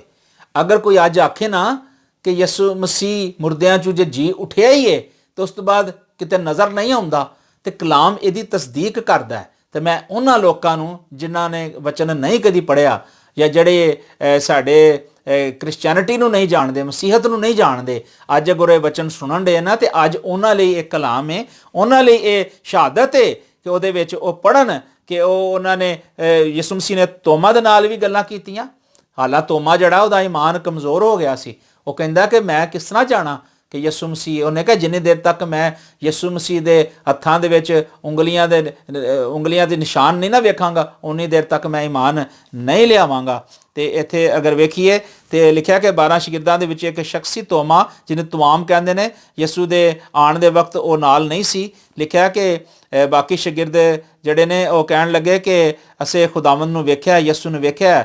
ਤੇ ਉਹਦੇ 'ਚ ਲਿਖਿਆ ਕਿ ਫਿਰ ਉਹਨੇ ਕਿਹਾ ਕਿ ਮੈਂ ਜਿੰਨੀ ਦੇਰ ਤੱਕ ਉਹਦੇ ਹੱਥਾਂ ਤੇ ਮੇਖਾਂ ਦੇ ਸੁਰਾਖ ਨਾ ਵੇਖ ਲਵਾਂ ਤੇ ਉਹਨਾਂ ਸੁਰਾਖਾਂ ਦੇ ਵਿੱਚ ਆਪਣੀ ਉਂਗਲੀ ਨਾ ਡਾਲ ਲਵਾਂ ਤੇ ਆਪਣਾ ਹੱਥ ਉਹਦੀ ਪਸਲੀ ਵਿੱਚ ਨਾ ਪਾਵਾਂ, ਮੈਂ ਹਰਗਿਜ਼ ਯਕੀਨ ਨਹੀਂ ਕਰਾਂਗਾ। ਤੇ 8 ਦਿਨਾਂ ਤੋਂ ਬਾਅਦ ਫਿਰ ਇੰਜ ਹੋਇਆ ਕਿ ਯਿਸੂ ਆਪਣੇ ਸ਼ਾਗਿਰਦਾਂ ਦੇ ਨਾਲ ਫਿਰ ਅੰਦਰ ਆਇਆ ਤੇ ਤੋਮਾ ਉਹਨਾਂ ਦੇ ਨਾਲ ਸੀ ਤੇ ਦਰਵਾਜ਼ੇ ਸਾਰੇ ਬੰਦ ਸਨ। ਤੇ ਯਿਸੂ ਆਪ ਵਿੱਚ ਆ ਕੇ ਤੇ ਖਲੋ ਗਿਆ ਤੇ ਆਖਣ ਲੱਗਾ, ਤੁਹਾਡੀ ਸਲਾਮਤੀ ਹੋਵੇ। ਯਿਸੂ ਮਸੀਹ ਜ਼ਿੰਦਾ ਹੋਏ ਸਨ ਔਰ ਉਹਨਾਂ ਦਾ ਜਿਸਮ ਗਲੋਰੀਫਾਈ ਬਾਡੀ ਸੀ, ਜਲਾਲੀ ਬਦਨ ਸੀ ਤੇ ਦਰਵਾਜ਼ੇ ਬੰਦ ਸਨ ਤੇ ਉਹ ਅੰਦਰ ਆ ਗਏ। ਤੇ ਲਿਖਿਆ ਕਿ ਤੋਮਾ ਨੇ ਫਿਰ ਯਿਸੂ ਮਸੀਹ ਨੇ ਤੋਮਾ ਨੂੰ ਕਿਹਾ ਕਿ ਤੋਮਾ ਆਪਣੀ ਉਂਗਲੀ ਲਿਆ ਤੇ ਮੇਰੇ ਹੱਥਾਂ ਨੂੰ ਵੇਖ ਤੇ ਆਪਣੀ ਉਂਗਲੀ ਨੂੰ ਜਿਹੜਾ ਡਾਲ ਕੇ ਵੇਖ ਤੇ ਬੇਇਤਕਾਦ ਨਾ ਹੋ ਬਲਕਿ ਇਤਕਾਦ ਰੱਖ। ਤੇ ਤੋਮਾ ਨੇ ਫਿਰ ਜਵਾਬ ਦਿੱਤਾ, ਉਹਨੇ ਕਿਹਾ ਐ ਖੁਦਾਵੰਦ, ਐ ਮੇਰੇ ਖੁਦਾ। ਤੇ ਯਿਸੂ ਨੇ ਉਹਨੂੰ ਆਖਿਆ ਕਿ ਮੈਨੂੰ ਤੂੰ ਤੇ ਵੇਖ ਕੇ ਈਮਾਨ ਲਿਆਇਆ ਨਾ, ਮੁਬਾਰਕ ਉਹ ਲੋਕ ਨੇ ਜਿਹੜੇ ਬਗੈਰ ਵੇਖਿਓ ਈਮਾਨ ਲਿਆਂਦੇ ਨੇ। ਅੱਜ ਵੀ ਦੁਨੀਆ ਤੇ ਬਹੁਤ ਸਾਰੇ ਲੋਕ ਜੇ, ਅੱਜ ਵੀ ਬੜੇ ਸਾਡੇ ਭੈਣ ਭਰਾ ਜੇ ਜਿਹੜੇ ਗੈਰ ਕੌਮ ਤੋਂ ਹੋਣ ਤੇ ਭਾਵੇਂ ਯਹੂਦੀ ਕੌਮ ਤੋਂ ਹੋਣ ਤੇ ਭਾਵੇਂ ਕਿਸੇ ਵੀ ਕੌਮ ਤੋਂ ਹੋਣ, ਉਹ ਬਗੈਰ ਵੇਖੇ ਹੀ ਯਿਸੂ ਮਸੀਹ ਤੇ ਈਮਾਨ ਲਿਆਂਦੇ ਨੇ, ਕਲਾਮੇ ਮੁਕੱਦਸ ਨੂੰ ਪੜ੍ਹਦੇ ਨੇ ਤੇ ਉਹ ਈਮਾਨ ਲਿਆਂਦੇ ਨੇ ਕਿ ਯਿਸੂ ਮਸੀਹ ਵਾਕਿਆ ਹੀ ਖੁਦਾ ਦਾ ਬੇਟਾ ਵੇ। ਔਰ ਇਹ ਸਾਡੇ ਲਈ ਬੜੀ ਖੁਸ਼ੀ ਦੀ ਗੱਲ ਹੈ ਕਿ ਅੱਜ ਉਹਦੀ ਕਬਰ ਖਾਲੀ ਹੈ ਤੇ ਅੱਜ ਅਸੀਂ ਆਪਣੀਆਂ ਖੁਸ਼ੀਆਂ ਦੇ ਵਿੱਚ ਆਪਣੇ ਉਹਨਾਂ ਭੈਣਾਂ ਲਈ, ਉਹਨਾਂ ਭਰਾਵਾਂ ਲਈ ਵੀ ਦੁਆ ਕਰਨੇ ਆ ਕਿ ਜਿਹੜੇ ਗੈਰ ਕੌਮ ਦੇ ਨੇ, ਕਿ ਖੁਦਾ ਉਹਨਾਂ ਨੂੰ ਵੀ ਹਦਾਇਤ ਦੇਵੇ, ਖੁਦਾ ਉਹਨਾਂ ਨੂੰ ਵੀ ਬਰਕਤ ਦੇਵੇ, ਖੁਦਾ ਉਹਨਾਂ ਨੂੰ ਵੀ ਸਲਾਮਤੀ ਬਖਸ਼ੇ ਤਾਂ ਕਿ ਉਹ ਖੁਦਾ ਦੇ ਕਲਾਮ ਦੀਆਂ ਗੱਲਾਂ ਨੂੰ ਸਿੱਖਣ, ਸਮਝਣ ਤੇ ਉਸ ਤੋਂ ਬਾਅਦ ਜਿਹੜਾ ਹੈ ਖੁਦਾ ਦੇ ਕਲਾਮ ਦੇ ਮੁਤਾਬਕ ਚੱਲਣ ਵਾਸਤੇ ਤਿਆਰ ਹੋਣ।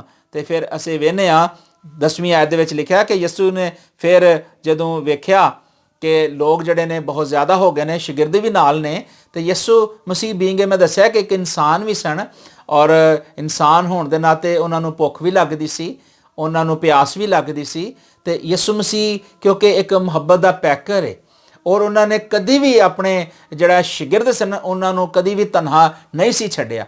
ਅੱਜ ਦੇ ਲੀਡਰ ਜਿਹੜੇ ਨੇ ਨਾ, ਸਾਡੇ ਵੱਡੇ ਵੱਡੇ ਲੀਡਰ, ਉਹ ਮੁਸ਼ਕਿਲ ਕੋਈ ਆਏ ਨਾ ਜਾਂ ਕੋਈ ਪਰੇਸ਼ਾਨੀ ਆਵੇ ਤੇ ਉਹ ਆਪਣੇ ਸ਼ਾਗਿਰਦਾਂ ਨੂੰ ਛੱਡ ਦਿੰਦੇ ਨੇ, ਆਪਣੇ ਲੋਕਾਂ ਨੂੰ ਛੱਡ ਦਿੰਦੇ ਨੇ। ਮੈਨੂੰ ਮਾਫ ਕਰਿਆ ਜੇ, ਗੱਲ ਤੇ ਡਾਢੀ ਮੈਂ ਕਰਨ ਡਿਆ ਵਾਂ, ਲੇਕਿਨ ਛੱਡ ਦਿੰਦੇ ਜੇ। ਇੰਜ ਹੀ ਹੁੰਦਾ ਜੇ ਕਿ ਜਦੋਂ ਕਿਤੇ ਵੱਡੀ ਮੁਸ਼ਕਲ ਪਰੇਸ਼ਾਨੀ ਹੈ ਤੇ ਵੱਡੇ ਵੱਡੇ ਲੀਡਰ ਨੱਸ ਜਾਂਦੇ ਨੇ, ਛੱਡ ਜਾਂਦੇ ਨੇ, ਫਿਰ ਬੜੇ ਬੜੇ ਬਹਾਨੇ ਉਹਨਾਂ ਕੋਲ ਆਉਂਦੇ ਨੇ। ਲੇਕਿਨ ਇੱਥੇ ਲਿਖਿਆ ਹੈ ਕਿ ਯਿਸੂ ਮਸੀਹ ਨੇ ਫਿਰ ਕੀ ਕੀਤਾ, ਸ਼ਮਾਉਨ ਪਤਰਸ ਨੂੰ ਵੇਖਿਆ ਉਹਨੇ ਕਿ ਉਹ ਮਛਲੀਆਂ ਪਕੜਨ ਡਿਆ। ਉਹਨਾਂ ਨੇ ਤਕਰੀਬਨ 153 ਮਛਲੀਆਂ ਪਕੜੀਆਂ ਤੇ ਲਿਖਿਆ ਕਿ ਫਿਰ ਉਹਨਾਂ ਦਾ ਕਲਾਮ ਦੇ ਵਿੱਚ ਲਿਖਿਆ ਹੈ ਕਿ ਉਹਨਾਂ ਜਦੋਂ ਮਛਲੀਆਂ ਪਕੜੀਆਂ ਤੇ ਉਹਨਾਂ ਦਾ ਜਾਲ ਜਿਹੜਾ ਸੀ, ਉਹਨਾਂ ਦਾ ਜਾਲ ਭਰ ਗਿਆ ਤੇ ਫਿਰ ਉਹਨਾਂ ਨੇ ਉਹਨੂੰ ਖਿੱਚਿਆ ਤੇ ਮਛਲੀਆਂ ਦੀ ਬੜੀ ਵੱਡੀ ਤਾਦਾਦ ਉਹਨਾਂ ਪਕੜੀ। ਤੇ ਯਿਸੂ ਨੇ ਉਹਨਾਂ ਨੂੰ ਆਖਿਆ ਕਿ ਆਓ ਤੇ ਇਹ ਖਾਣਾ ਖਾ ਲਓ ਤੇ ਸ਼ਾਗਿਰਦਾਂ ਨੂੰ ਵੀ ਆਖਿਆ ਕਿ ਤੁਸੀਂ ਵੀ ਖਾਓ। ਸ਼ਾਗਿਰਦ ਵੀ ਖਾਂਦੇ ਸਨ ਕਿ ਜ਼ਾਹਿਰ ਉਹਨਾਂ ਨੇ ਪਕਾਇਆ ਸੀ ਤੇ ਉਹਨਾਂ ਨੇ ਯਿਸੂ ਮਸੀਹ ਨੂੰ ਵੀ ਦਿੱਤਾ।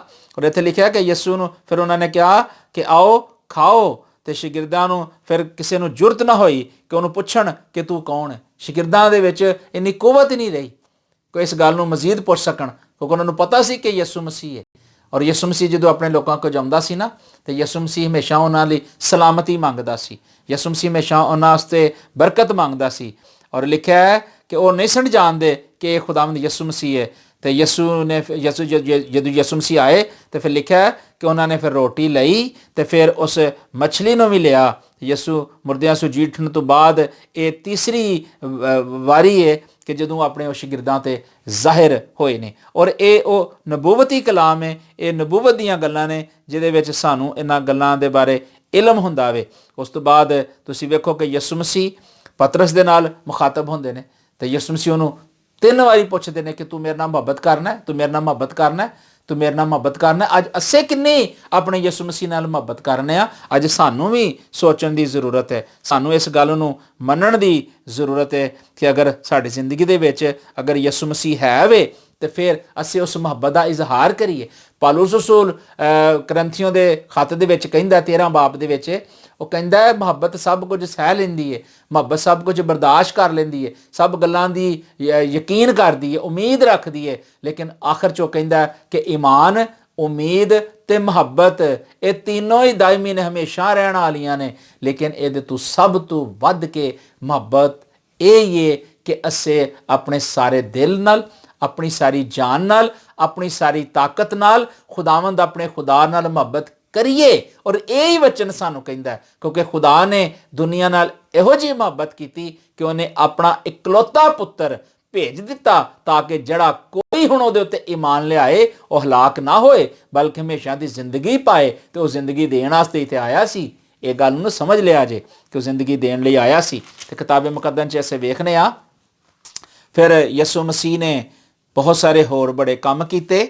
ਤੇ ਉਸ ਤੋਂ ਬਾਅਦ ਯਿਸੂ ਮਸੀਹ ਦੇ ਬਾਰੇ ਅਸੀਂ ਵੇਖੀਏ ਕਿ ਯਿਸੂ ਮਸੀਹ ਨੇ ਹਮੇਸ਼ਾ ਦੱਸਿਆ ਕਿ ਆਪਣੇ ਲੋਕਾਂ ਦੇ ਨਾਲ ਪਿਆਰ ਕੀਤਾ ਕਿਉਂਕਿ ਉਹ ਮੁਹੱਬਤ ਕਰਦਾ ਸੀ ਤੇ ਉਹਨੇ ਮੁਹੱਬਤ ਦਾ ਦਰਸ ਦਿੱਤਾ। ਅੱਜ ਸਾਡੇ ਲਈ ਵੀ ਜ਼ਰੂਰੀ ਹੈ ਕਿ ਅਸੀਂ ਇੱਕ ਦੂਜੇ ਨੂੰ ਉਸ ਮੁਹੱਬਤ ਦੇ ਵਿੱਚ ਸ਼ਾਮਲ ਕਰੀਏ ਤੇ ਉਸ ਮੁਹੱਬਤ ਦੇ ਵਿੱਚ ਰਹਿੰਦਿਆਂ ਹੋਇਆਂ ਅਸੀਂ ਇੱਕ ਦੂਜੇ ਨੂੰ ਇਹ ਖੁਸ਼ਖਬਰੀ ਦਈਏ, ਇੱਕ ਦੂਜੇ ਨੂੰ ਇਹ ਗਵਾਹੀ ਦਈਏ ਕਿ ਸਾਡਾ ਮਸੀਹਾ ਜਿਹਦੇ ਤੇ ਅਸੀਂ ਈਮਾਨ ਰੱਖਦੇ ਹਾਂ, ਜਿਹਦੇ ਤੇ ਅਸੀਂ ਭਰੋਸਾ ਰੱਖਦੇ ਹਾਂ, ਉਹਦੀ ਕਬਰ ਖਾਲੀ ਹੈ। ਤੇ ਜਦੋਂ ਤੁਸੀਂ ਇਹ ਗੱਲਾਂ ਆਪਣੇ ਲੋਕਾਂ ਨੂੰ ਦੱਸੋਗੇ, ਆਪਣੇ ਭਰਾਵਾਂ ਨੂੰ ਦੱਸੋਗੇ ਤੇ ਫਿਰ ਸਾਰਾ ਜਲਾਲ ਖੁਦਾਵੰਦ ਯਿਸੂ ਮਸੀਹ ਨੂੰ ਮਿਲੇਗਾ। ਔਰ ਇਹ ਉਸ ਤੋਂ ਬਾਅਦ ਅਸੀਂ ਵੇਖਦੇ ਹਾਂ ਰਸੂਲਾਂ ਦੇ ਅਮਾਲ ਦੇ ਵਿੱਚ ਵੀ ਕਿ ਯਿਸੂ ਮਸੀਹ ਕਿਸ ਤਰ੍ਹਾਂ ਆਪਣੇ ਲੋਕਾਂ ਤੇ ਜ਼ਾਹਿਰ ਹੋਏ। ਰਸੂਲਾਂ ਦੇ ਅਮਾਲ, ਰੂਹੁਲ ਕੁਦਸ ਦੇ ਅਮਾਲ, ਉਹਦਾ ਪਹਿਲਾ ਬਾਬ ਤੇ ਉਹਦੀ ਤੀਸਰੀ ਹਵਾਲੇ ਦੇ ਵਿੱਚ ਲਿਖਿਆ ਹੈ, ਤੀਸਰੇ ਹਵਾਲੇ 'ਚ ਲਿਖਿਆ ਹੈ ਕਿ ਉਸ ਨੇ ਦੁੱਖ ਸਹਿਣ ਤੋਂ ਬਾਅਦ ਬਹੁਤ ਸਾਰੇ ਸਬੂਤਾਂ ਨਾਲ ਆਪਣੇ ਆਪ ਉਹਨਾਂ ਨੂੰ ਜ਼ਾਹਿਰ ਕੀਤਾ, ਜ਼ਿੰਦਾ ਜ਼ਾਹਿਰ ਕੀਤਾ। ਚਨਾਚੇ ਉਹ 40 ਦਿਨ ਤੇ 40 ਦਿਨ ਤੱਕ ਉਹਨਾਂ ਨੂੰ ਨਜ਼ਰ ਆਉਂਦਾ ਤੇ ਖੁਦਾ ਦੀ ਬਾਦਸ਼ਾਹੀ ਦੀਆਂ ਗੱਲਾਂ ਕਰਦਾ ਰਿਹਾ। ਇੱਥੇ ਬੜੀ ਖੂਬਸੂਰਤ ਗੱਲ, ਸਾਡੇ ਵਾਸਤੇ ਦਲੇਰੀ ਦੀ ਗੱਲ ਹੈ ਕਿ ਮਸੀਹ ਯਿਸੂ ਨੇ ਇੱਕ ਬੜੀ ਵੱਡੀ ਖੁਸ਼ਖਬਰੀ ਦਿੱਤੀ। ਮੁਰਦਿਆਂ 'ਚੋਂ ਜੀ ਉੱਠਣ ਤੋਂ ਬਾਅਦ ਉਹਨੇ ਇੱਕ ਤੇ ਬਹੁਤ ਸਾਰੇ ਸਬੂਤ ਦਿੱਤੇ, ਜਿਸ ਤਰ੍ਹਾਂ ਤੋਮਾ ਦੇ ਬਾਰੇ ਮੈਂ ਤੁਹਾਨੂੰ ਦੱਸਿਆ। ਉਸ ਤੋਂ ਬਾਅਦ ਇੱਕ ਵੱਡਾ ਸਬੂਤ ਕਿ ਉਹ ਆਪਣੇ ਸ਼ਾਗਿਰਦਾਂ ਦੇ ਨਾਲ ਰਿਹਾ ਜਦੋਂ ਮੱਛਲੀਆਂ ਪਕੜਨ ਦੇ ਸਨ ਤੇ ਉਹਨਾਂ ਦੇ ਨਾਲ ਉਹਨੇ ਰਫਾਕਤ ਰੱਖੀ। ਔਰ ਉਸ ਤੋਂ ਬਾਅਦ ਇੱਥੇ ਵਚਨ ਕਹਿੰਦਾ ਕਿ ਉਹਨੇ ਬੜੇ ਸਬੂਤਾਂ ਦੇ ਨਾਲ ਫਿਰ ਉਹਨੇ ਆਪਣੇ ਆਪ ਨੂੰ ਜ਼ਿੰਦਾ ਜ਼ਾਹਿਰ ਕੀਤਾ ਤੇ ਫਿਰ 40 ਦਿਨ ਤੱਕ ਉਹਨਾਂ ਨੂੰ ਨਜ਼ਰ ਆਉਂਦਾ ਰਿਹਾ। ਔਰ ਜਿਹੜੀ ਵੱਡੀ ਗੱਲ ਜਿਹੜੀ ਮੈਂ ਦੱਸਣ ਲੱਗਾ ਸਾਂ ਉਹ ਇਹ ਸੀ ਕਿ ਉਹਨੇ ਖੁਦਾ ਦੀ ਬਾਦਸ਼ਾਹੀ ਦੀਆਂ ਗੱਲਾਂ ਸਾਨੂੰ ਸਿਖਾਈਆਂ ਨੇ। ਕਿ ਉਹਨੇ ਕਿਹਾ ਕਿ ਖੁਦਾ ਦੀ ਜਿਹੜੀ ਬਾਦਸ਼ਾਹੀ ਹੈ ਨਾ, ਉਹ ਸਾਨੂੰ ਜਿਹੜਾ ਜ਼ਮੀਨ ਤੇ ਵੀ ਕਾਇਮ ਕਰਨ ਦੀ ਜ਼ਰੂਰਤ ਹੈ। ਜਿਸ ਤਰ੍ਹਾਂ ਉਹਦੀ ਬਾਦਸ਼ਾਹੀ ਅਸਮਾਨ ਤੇ ਹੈ ਨਾ, ਜ਼ਮੀਨ ਤੇ ਵੀ ਰੱਖਣ ਦੀ ਜ਼ਰੂਰਤ ਹੈ। ਤੇ ਉਹਨੇ ਕਿਹਾ ਕਿ ਤੁਸੀਂ ਆਪਣੇ ਆਪ ਨੂੰ ਬਾਦਸ਼ਾਹੀ ਵਾਸਤੇ ਤਿਆਰ ਕਰੋ। ਔਰ ਇਹ ਗੱਲਾਂ ਉਹਨੇ ਆਪਣੇ ਲੋਕਾਂ ਨੂੰ ਦਸੀਆਂ ਤੇ ਆਪਣੇ ਲੋਕਾਂ ਨੂੰ ਸਿਖਾਈਆਂ। ਤੇ ਅਗਰ ਅੱਜ ਅਸੀਂ ਖੁਦਾ ਦੇ ਵਚਨ ਦੇ ਵਿੱਚੋਂ, ਖੁਦਾ ਦੇ ਕਲਾਮ ਦੇ ਵਿੱਚੋਂ ਅਗਰ ਲੋਕਾਂ ਨੂੰ ਇਹ ਗੱਲਾਂ ਸਿਖਾਉਂਦੇ ਆ, ਦੱਸਣੇ ਆ, ਤੇ ਅਸੀਂ ਮੁਬਾਰਕ ਆ। ਤੇ ਮੁਬਾਰਕ ਉਹ ਲੋਕ ਹੁੰਦੇ ਨੇ ਜਿਹੜੇ ਖੁਦਾਵੰਦ ਯਿਸੂ ਮਸੀਹ ਦੀਆਂ ਗੱਲਾਂ ਨੂੰ ਸੁਣਦੇ, ਮੰਨਦੇ ਤੇ ਉਹਦੇ ਨਾਲ ਪਿਆਰ ਦਾ ਇਜ਼ਹਾਰ ਕਰਦੇ ਨੇ। ਤੇ ਤੁਸੀਂ ਇਸ ਗੱਲ ਨੂੰ ਸਮਝੋ ਕਿ ਅੱਜ ਯਿਸੂ ਮਸੀਹ ਦਾ ਮੁਰਦਿਆਂ 'ਚੋਂ ਜੀ ਉੱਠਣਾ ਸਾਡੇ ਲਈ ਕਿੱਡੀ ਵੱਡੀ ਖੁਸ਼ੀ ਦੀ ਖਬਰ ਹੈ, ਕਿੱਡੀ ਵੱਡੀ ਸਾਡੇ ਲਈ। ਇਹ ਸਮਝ ਲਓ ਕਿ ਇੱਕ ਸਾਡੇ ਦਿਲ ਦੇ ਵਿੱਚ ਜਿਹੜੀ ਇੱਕ ਆਸ ਸੀ ਨਾ ਕਿ ਅਸੀਂ ਸ਼ਾਇਦ ਅਸੀਂ ਕਿਸੇ ਕੋਲੋਂ ਕੁਝ ਲੈ ਲਈਏ ਜਾਂ ਸਾਡੀ ਜ਼ਿੰਦਗੀ 'ਚ ਕੋਈ ਆਸ ਹੋਏ ਕਿ ਸਾਨੂੰ ਕੁਝ ਆ ਕੇ ਦੇ ਜਾਵੇ, ਤੇ ਅਗਰ ਉਹ ਕੁਝ ਸਾਨੂੰ ਜਿਹੜੀ ਆਸ ਹੁੰਦੀ ਹੈ ਕੋਈ ਨਾ ਦੇਵੇ ਜਾਂ ਸਾਡੀ ਉਹ ਖੁਸ਼ੀ ਜਿਹੜੀ ਅਸੀਂ ਚਾਹੁੰਦੇ ਹਾਂ ਪੂਰੀ ਨਾ ਹੋਵੇ, ਤੇ ਕਈ ਦਫਾ ਹੁੰਦਾ ਕਿ ਸਾਡੀਆਂ ਆਸਾਂ, ਸਾਡੀਆਂ ਉਮੀਦਾਂ ਟੁੱਟ ਜਾਂਦੀਆਂ ਨੇ, ਸਾਡੇ ਖਿਆਲਾਤ ਟੁੱਟ ਜਾਂਦੇ ਨੇ, ਬਿਖਰ ਜਾਂਦੇ ਨੇ ਔਰ ਅਸੀਂ ਮਾਯੂਸ ਹੋ ਜਾਂਦੇ ਹਾਂ ਔਰ ਦੁਨੀਆ ਦੇ ਵਿੱਚ ਪਰੇਸ਼ਾਨ ਹੋ ਜਾਂਦੇ ਹਾਂ, ਖਾਨਦਾਨਾਂ 'ਚ ਪਰੇਸ਼ਾਨ ਹੋ ਜਾਂਦੇ, ਕਲੀਸਿਆਵਾਂ 'ਚ ਪਰੇਸ਼ਾਨ ਹੋ ਜਾਂਦੇ ਹਾਂ ਤੇ ਸਾਡੀਆਂ ਉਮੀਦਾਂ ਟੁੱਟ ਜਾਂਦੀਆਂ ਨੇ। ਲੇਕਿਨ ਮਸੀਹ ਯਿਸੂ ਨੇ ਸਾਡੀ ਉਸ ਉਮੀਦ ਨੂੰ ਪੂਰਾ ਕੀਤਾ, ਸਾਡੀ ਉਸ ਖਾਹਿਸ਼ ਨੂੰ ਪੂਰਾ ਕੀਤਾ। ਤੇ ਵਚਨ ਆਉਂਦਾ ਹੈ ਕਿ ਯਿਸੂ ਮਸੀਹ ਨੇ ਆਪਣੇ ਸ਼ਾਗਿਰਦਾਂ ਨਾਲ ਗੱਲਾਂ ਕੀਤੀਆਂ। ਮਤੀ ਦੀ ਅੰਜੀਲ ਦੇ ਵਿੱਚ ਉਹਦੀ 16ਵੀਂ ਆਇਤ 'ਚ ਲਿਖਿਆ ਹੈ ਕਿ ਜਦੋਂ 11 ਸ਼ਾਗਿਰਦ ਗਲੀਲ ਦੇ ਉਸ ਪਹਾੜ ਤੇ ਗਏ ਤੇ ਯਿਸੂ ਨੇ ਉਹਨਾਂ ਵਾਸਤੇ ਜਿਹੜੀ ਜਗ੍ਹਾ ਮੁਕਰਰ ਕੀਤੀ ਸੀ, ਲਿਖਿਆ ਕਿ 11 ਸ਼ਾਗਿਰਦ ਗਲੀਲ ਦੇ ਉਸ ਪਹਾੜ ਤੇ ਗਏ ਤੇ ਯਿਸੂ ਨੇ ਉਹਨਾਂ ਲਈ ਮੁਕਰਰ ਕੀਤਾ ਸੀ ਤੇ ਉਹਨਾਂ ਨੇ ਉਹਨੂੰ ਵੇਖਿਆ ਤੇ ਗਿਰ ਕੇ ਸਜਦਾ ਕੀਤਾ। ਯਾਨੀ ਉਹ ਜਿਹੜੇ ਸ਼ਾਗਿਰਦ ਸਨ ਉਹਨਾਂ ਨੇ ਵੀ ਯਿਸੂ ਮਸੀਹ ਨੂੰ ਸਜਦਾ ਕੀਤਾ, ਲੇਕਿਨ ਉਹਨਾਂ ਦੇ ਵਿੱਚੋਂ ਕੁਝ ਐਸੇ ਸਨ, ਅੱਜ ਵੀ ਬੜੇ ਲੋਕ ਨੇ ਜਿਹੜੇ ਯਿਸੂ ਮਸੀਹ ਤੇ ਸ਼ੱਕ ਕਰਦੇ ਨੇ। ਉਹ ਇੱਥੇ ਵੀ ਇੰਝ ਹੀ ਹੋਇਆ, ਲਿਖਿਆ ਕਿ ਉੱਥੇ ਬਾਜ਼ ਨੇ ਸ਼ੱਕ ਕੀਤਾ, ਕੁਝ ਨੇ ਸਜਦਾ ਕੀਤਾ ਤੇ ਕੁਝ ਨੇ ਸ਼ੱਕ ਕੀਤਾ। ਇਹ ਸ਼ੱਕ ਦੀ ਬਿਮਾਰੀ ਜਿਹੜੀ ਹੈ ਨਾ ਸਾਡੀ ਜ਼ਿੰਦਗੀ 'ਚੋਂ ਖਤਮ ਹੋਣੀ ਚਾਹੀਦੀ ਹੈ। ਸ਼ੱਕ ਨਹੀਂ ਕਰਨਾ ਚਾਹੀਦਾ। ਅਗਰ ਅੱਜ ਅਸੀਂ ਸ਼ੱਕ ਕਰਾਂਗੇ ਤੇ ਫਿਰ ਪਤਰਸ ਵਾਂਗੂ ਅਸੀਂ ਵੀ ਵੇਖੀਏ ਕਿ ਕੀ ਕਰਨ ਲੱਗੇ ਹਾਂ। ਸਾਨੂੰ ਸ਼ੱਕ ਨਹੀਂ ਕਰਨਾ ਚਾਹੀਦਾ। ਤੇ ਫਿਰ ਯਿਸੂ ਮਸੀਹ ਨੇ ਉਹਨਾਂ ਨੂੰ ਕੋਲ ਬੁਲਾ ਕੇ ਉਹਨਾਂ ਨਾਲ ਗੱਲਾਂ ਕੀਤੀਆਂ, ਉਹਨਾਂ ਨਾਲ ਗੱਲਬਾਤ ਕੀਤੀ, ਕਨਵਰਸੇਸ਼ਨ ਕੀਤੀ, ਉਹਨਾਂ ਨੂੰ ਸਮਝਾਇਆ, ਉਹਨਾਂ ਨੂੰ ਸਿਖਾਇਆ ਤੇ ਉਹਨਾਂ ਨੂੰ ਕਿਹਾ ਕਿ ਅਸਮਾਨ ਤੇ ਜ਼ਮੀਨ ਦਾ ਕੁੱਲ ਇਖਤਿਆਰ ਮੈਨੂੰ ਦਿੱਤਾ ਗਿਆ ਵੇ। ਇਹ ਯਿਸੂ ਮਸੀਹ ਨੇ ਆਪਣੇ ਸ਼ਾਗਿਰਦਾਂ ਨੂੰ ਦੱਸਿਆ, ਐਂਡ ਦੇ ਵਿੱਚ ਇਹ ਗੱਲ ਨੂੰ ਸਮਝਾਇਆ। ਅੱਜ ਸਾਨੂੰ ਵੀ ਇਹ ਗੱਲ ਸਮਝਣ ਦੀ ਜ਼ਰੂਰਤ ਹੈ। ਅਗਰ ਅੱਜ ਅਸੀਂ ਬੜੀਆਂ ਖੁਸ਼ੀਆਂ ਮਨਾਉਂਦੇ ਆ ਨਾ ਕਿ ਯਿਸੂ ਮਸੀਹ ਦੀ ਕਬਰ ਖਾਲੀ ਹੈ, ਤੇ ਸਾਨੂੰ ਇਸ ਗੱਲ ਤੇ ਈਮਾਨ ਰੱਖਣ ਦੀ ਜ਼ਰੂਰਤ ਹੈ ਕਿ ਉਹ ਵਾਕਈ ਹੀ ਸਾਡਾ ਸੇਵੀਅਰ ਹੈ, ਵਾਕਈ ਉਹਨੇ ਸਾਡੇ ਲਈ ਬਲੀਦਾਨ ਦਿੱਤਾ ਹੈ ਤੇ ਮਰ ਕੇ ਤੇ ਜੀ ਉੱਠਿਆ ਵੇ। ਤੇ ਸਾਨੂੰ ਜਿਸ ਤਰ੍ਹਾਂ ਜੀ ਉੱਠਿਆ ਨਾ, ਤੇ ਸਾਨੂੰ ਵੀ ਇੰਝ ਹੀ ਲੈ ਜਾਏਗਾ, ਜਿੰਜ ਆਪ ਅਸਮਾਨ ਤੇ ਗਿਆ ਨਾ ਇੰਜ ਸਾਨੂੰ ਵੀ ਲੈ ਜਾਏਗਾ। ਤੇ ਉਹਨੇ ਆਪਣੇ ਸ਼ਾਗਿਰਦਾਂ ਨੂੰ ਬੜੀ ਖੂਬਸੂਰਤ ਗੱਲ ਆਖੀ। ਉਹਨੇ ਕਿਹਾ ਤੇ ਅਸਮਾਨ ਤੇ ਜ਼ਮੀਨ ਦਾ ਕੁੱਲ ਇਖਤਿਆਰ ਮੈਨੂੰ ਦਿੱਤਾ ਗਿਆ ਹੈ। ਉਹਨੇ ਇੱਕ ਹੁਕਮ ਜਾਰੀ ਕੀਤਾ, ਔਰ ਇਹ ਹੁਕਮ ਸਿਰਫ ਕਿਸੇ ਪਾਦਰੀ ਨੂੰ ਨਹੀਂ ਦਿੱਤਾ, ਉਹਨੇ ਕਿਸੇ ਇਵੈਂਜਲਿਸਟ ਨੂੰ ਨਹੀਂ ਦਿੱਤਾ, ਕਿਸੇ ਪੋਪ ਨੂੰ ਨਹੀਂ ਦਿੱਤਾ, ਕਿਸੇ ਡੀਕਨ ਨੂੰ ਨਹੀਂ ਦਿੱਤਾ, ਔਰ ਕਿਸੇ ਚੌਂਕੀਦਾਰ ਨੂੰ ਨਹੀਂ ਦਿੱਤਾ, ਕਿਸੇ ਵਜ਼ੀਰ ਆਜ਼ਮ ਨੂੰ ਨਹੀਂ ਦਿੱਤਾ, ਜਾਂ ਕਿਸੇ ਹੋਰ ਪੇਸ਼ੇ ਦੇ ਬੰਦੇ ਨੂੰ ਨਹੀਂ ਦਿੱਤਾ। ਉਹਨੇ ਆਪਣੇ ਸ਼ਾਗਿਰਦਾਂ ਨੂੰ ਇਹ ਹੁਕਮ ਦਿੱਤਾ। ਤੇ ਜਿਹੜੇ ਯਿਸੂ ਮਸੀਹ ਦੇ ਸ਼ਾਗਿਰਦ ਨੇ, ਜਿਹੜੇ ਯਿਸੂ ਮਸੀਹ ਦੇ ਕਲਾਮ ਨੂੰ ਸੁਣਦੇ, ਉਹਦੀਆਂ ਗੱਲਾਂ ਨੂੰ ਮੰਨਦੇ, ਉਹਦੇ ਤੇ ਈਮਾਨ ਲਿਆਉਂਦੇ ਨੇ, ਇਹ ਉਹ ਸ਼ਾਗਿਰਦ ਨੇ। ਇਹ ਉਹਨਾਂ ਦੇ ਬਾਰੇ ਜ਼ਿਕਰ ਹੋਣ ਡਿਆ, ਸ਼ਾਗਿਰਦੀਅਤ ਦੇ ਬਾਰੇ ਜ਼ਿਕਰ ਹੋਣ ਡਿਆ। ਤਾਂ ਉਹਨੇ ਆਪਣੇ ਸ਼ਾਗਿਰਦਾਂ ਨੂੰ ਫਿਰ ਇੱਕ ਹੁਕਮ ਦਿੱਤਾ। ਉਹਨੇ ਕਿਹਾ ਤੁਸੀਂ ਜਾ ਕੇ ਕੀ ਕਰਨਾ ਹੈ, ਸਾਰੀਆਂ ਕੌਮਾਂ ਦੇ ਵਿੱਚ ਜਾ ਕੇ ਕੀ ਕਰਨਾ ਹੈ, ਉਹਨਾਂ ਨੂੰ ਬਾਪ ਤੇ ਬੇਟੇ ਤੇ ਰੂਲ ਕੁਦਸ ਦੇ ਨਾਮ ਤੇ ਕੀ ਕਰਨਾ ਹੈ, ਬਪਤਿਸਮਾ ਦੇਣਾ ਹੈ, ਉਹਨਾਂ ਨੂੰ ਤਿਆਰ ਕਰਨਾ ਹੈ। ਉਹਨਾਂ ਨੂੰ ਪਹਿਲੇ ਬਾਪ ਦੀ ਵੈਲਿਊ ਦੱਸਣੀ ਹੈ ਕਿ ਬਾਪ ਨੇ ਕੀ ਕੀਤਾ।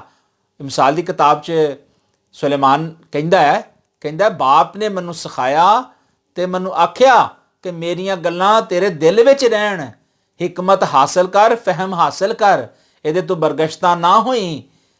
ਤੇ ਸਾਨੂੰ ਵੀ ਅੱਜ ਬਰਗਸ਼ਤਾ ਹੋਣ ਦੀ ਜ਼ਰੂਰਤ ਨਹੀਂ ਹੈ। ਸਾਨੂੰ ਇਸ ਵਚਨ ਨੂੰ ਅੱਜ ਕਬੂਲ ਕਰਨ ਦੀ ਜ਼ਰੂਰਤ ਹੈ। ਇਹ ਹੀ ਤੇ ਸਾਡੀ ਜ਼ਰੂਰਤ ਹੈ। ਅੱਜ ਸਾਡੀ ਡਿਜ਼ਾਇਰ ਕੀ ਆ? ਇਹ ਹੀ ਆ ਕਿ ਅਸੀਂ ਯਿਸੂ ਮਸੀਹ ਨੂੰ ਕਬੂਲ ਕਰੀਏ। ਤੇ ਇੱਥੇ ਲਿਖਿਆ ਕਿ ਯਿਸੂ ਮਸੀਹ ਨੇ ਫਿਰ ਕਿਹਾ ਕਿ ਤੁਸੀਂ ਬਾਪ ਦੀ ਵੈਲਿਊ ਨੂੰ ਦੱਸੋ। ਉਹਨੇ ਫਿਰ ਕਿਹਾ ਕਿ ਬੇਟੇ ਨੂੰ ਵੀ ਤੁਹਾਨੂੰ ਸਮਝਣ ਦੀ ਜ਼ਰੂਰਤ ਹੈ। ਜ਼ਬੂਰ ਤੁਸੀਂ ਕਦੀ ਪੜੋ ਨਾ, ਦੂਸਰਾ ਬਾਪ, ਤਾਂ ਉਹਦੇ ਵਿੱਚ ਲਿਖਿਆ ਕਿ ਬੇਟੇ ਨੂੰ ਚੁੰਮੋ, ਉਹਦੀ ਤਾਜ਼ੀਮ ਕਰਨ ਦੀ ਜ਼ਰੂਰਤ ਹੈ, ਉਹਦੀ ਸਾਨੂੰ ਕਦਰ ਕਰਨ ਦੀ ਜ਼ਰੂਰਤ ਹੈ। ਔਰ ਇੱਥੇ ਉਹਨੇ ਕਿਹਾ ਕਿ ਸਾਨੂੰ ਜਿਹੜਾ ਬੇਟੇ ਦੀ ਇੱਜ਼ਤ ਕਰਨ ਦੀ ਜ਼ਰੂਰਤ ਹੈ। ਬੇਟੇ ਦੇ ਬਾਰੇ ਜਾ ਕੇ ਦੱਸੋ, ਕੌਮਾਂ, ਕਬੀਲਿਆਂ ਤੇ ਉਮਤਾਂ ਦੇ ਵਿੱਚ, ਕਲੀਸਿਆਵਾਂ ਦੇ ਵਿੱਚ ਬੇਟੇ ਦੇ ਬਾਰੇ ਜ਼ਿਕਰ ਕਰੋ। ਤੇ ਉਸ ਤੋਂ ਬਾਅਦ ਉਹਨੇ ਕਿਹਾ ਕਿ ਰੂਲ ਕੁਦਸ ਨੂੰ ਵੀ ਬਿਆਨ ਕਰੋ, ਰੂਲ ਕੁਦਸ ਦੀਆਂ ਨੇਮਤਾਂ ਬਿਆਨ ਕਰੋ। ਕਿਉਂਕਿ ਯਿਸੂ ਮਸੀਹ ਨੇ ਬੁੱਕ ਆਫ ਐਕਟਸ ਦੇ ਵਿੱਚ ਸਾਨੂੰ ਆਖਿਆ ਸੀ, ਉਹਨੇ ਕਿਹਾ ਸੀ ਕਿ ਤੁਸੀਂ ਥੋੜੇ ਦਿਨਾਂ ਤੋਂ ਬਾਅਦ ਰੂਲ ਕੁਦਸ ਪਾਓਗੇ। ਇੱਥੇ ਉਹਨੇ ਕਿਹਾ ਕਿ ਤੁਸੀਂ ਜਾ ਕੇ ਰੂਲ ਕੁਦਸ ਦੇ ਨਾਂ ਤੇ ਬਪਤਿਸਮਾ ਦਿਓ। ਤੇ ਫਿਰ ਉਹਨਾਂ ਨੂੰ ਕਿਹਾ ਕਿ ਤਾਲੀਮ ਦਿਓ, ਦੋ ਤਾਲੀਮ। ਤੇ ਉਹਨਾਂ ਨੂੰ ਆਖਿਆ ਕਿ ਉਹ ਇਹਨਾਂ ਗੱਲਾਂ ਤੇ ਫਿਰ ਕੀ ਕਰਨ, ਅਮਲ ਕਰਨ।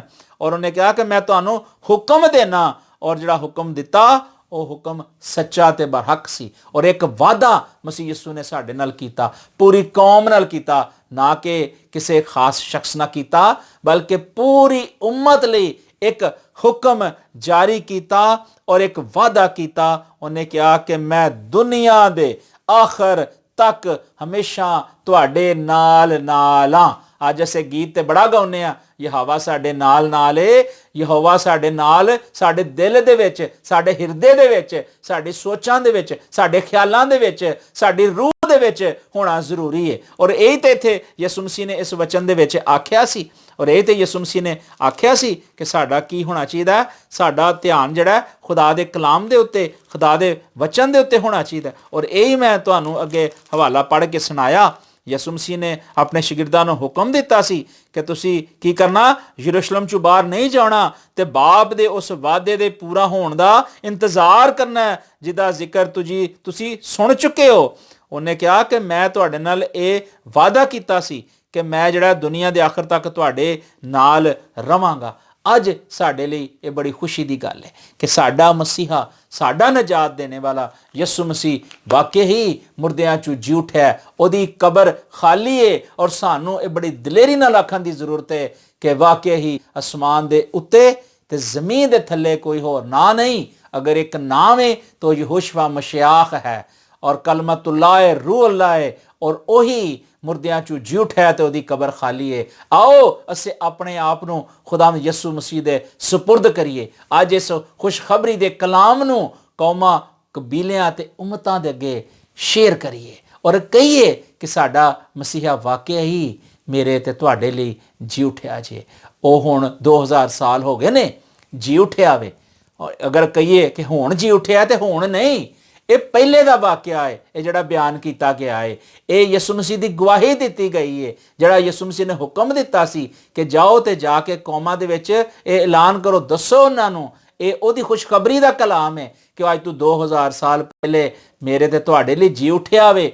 ਅੱਜ ਅਸੀਂ ਉਸ ਖੁਸ਼ੀ ਨੂੰ ਸੈਲੀਬ੍ਰੇਟ ਕਰਨੇ ਆ, ਮੰਨਨੇ ਆ ਔਰ ਅਸੀਂ ਤੁਹਾਡੇ ਲਈ ਸਲਾਮਤੀ ਤੇ ਬਰਕਤ ਦੀ ਦੁਆ ਮੰਗਨੇ ਆ ਕਿ ਖੁਦਾ ਤੁਹਾਨੂੰ ਬਰਕਤ ਦੇਵੇ ਤੇ ਖੁਦਾ ਤੁਹਾਨੂੰ ਢੇਰੋਂ ਖੁਸ਼ੀਆਂ ਦੇਵੇ ਤਾਂ ਕਿ ਤੁਸੀਂ ਇਸੇ ਤਰ੍ਹਾਂ ਹੀ ਖੁਦਾ ਦੇ ਕਲਾਮ ਨੂੰ, ਖੁਦਾ ਦੇ ਵਚਨ ਨੂੰ ਸੁਣਦੇ ਰਹੋ ਤੇ ਬਰਕਤ ਪਾਉਂਦੇ ਰਹੋ ਤੇ ਆਪਣੇ ਭੈਣਾਂ ਤੇ ਭਰਾਵਾਂ ਲਈ ਤੇ ਖਾਨਦਾਨਾਂ ਲਈ ਤੇ ਕਲੀਸਿਆਂ ਲਈ ਤਰੱਕੀ ਦਾ ਬਾਇਸ ਬਣਦੇ ਰਹੋ। ਇੱਕ ਵਾਰੀ ਫੇਰ ਤੁਹਾਨੂੰ ਮੈਂ ਬੜੀ ਵਧਾਈ ਦੇਣਾ, ਮੁਬਾਰਕਬਾਦ ਦੇਣਾ ਕਿ ਇਹ ਯਿਸੂ ਮਸੀਹ ਦਾ ਮੁਰਦਿਆਂ ਚੋਂ ਜੀ ਉੱਠਣਾ, ਈਦ ਕਿਆਮਤ ਅਲ ਮਸੀਹ ਤਮਾਮ ਨੂੰ ਬਹੁਤ ਮੁਬਾਰਕ ਹੋਵੇ। ਤੇ ਇੱਕ ਵਾਰੀ ਫੇਰ ਬਹੁਤ ਸਲਾਮ। ਖੁਦਾ ਤੁਹਾਨੂੰ ਬਰਕਤ ਦੇ ਤੇ ਖੁਦਾ ਤੁਹਾਨੂੰ ਸਲਾਮਤੀ ਬਖਸ਼ੇ। God bless you all.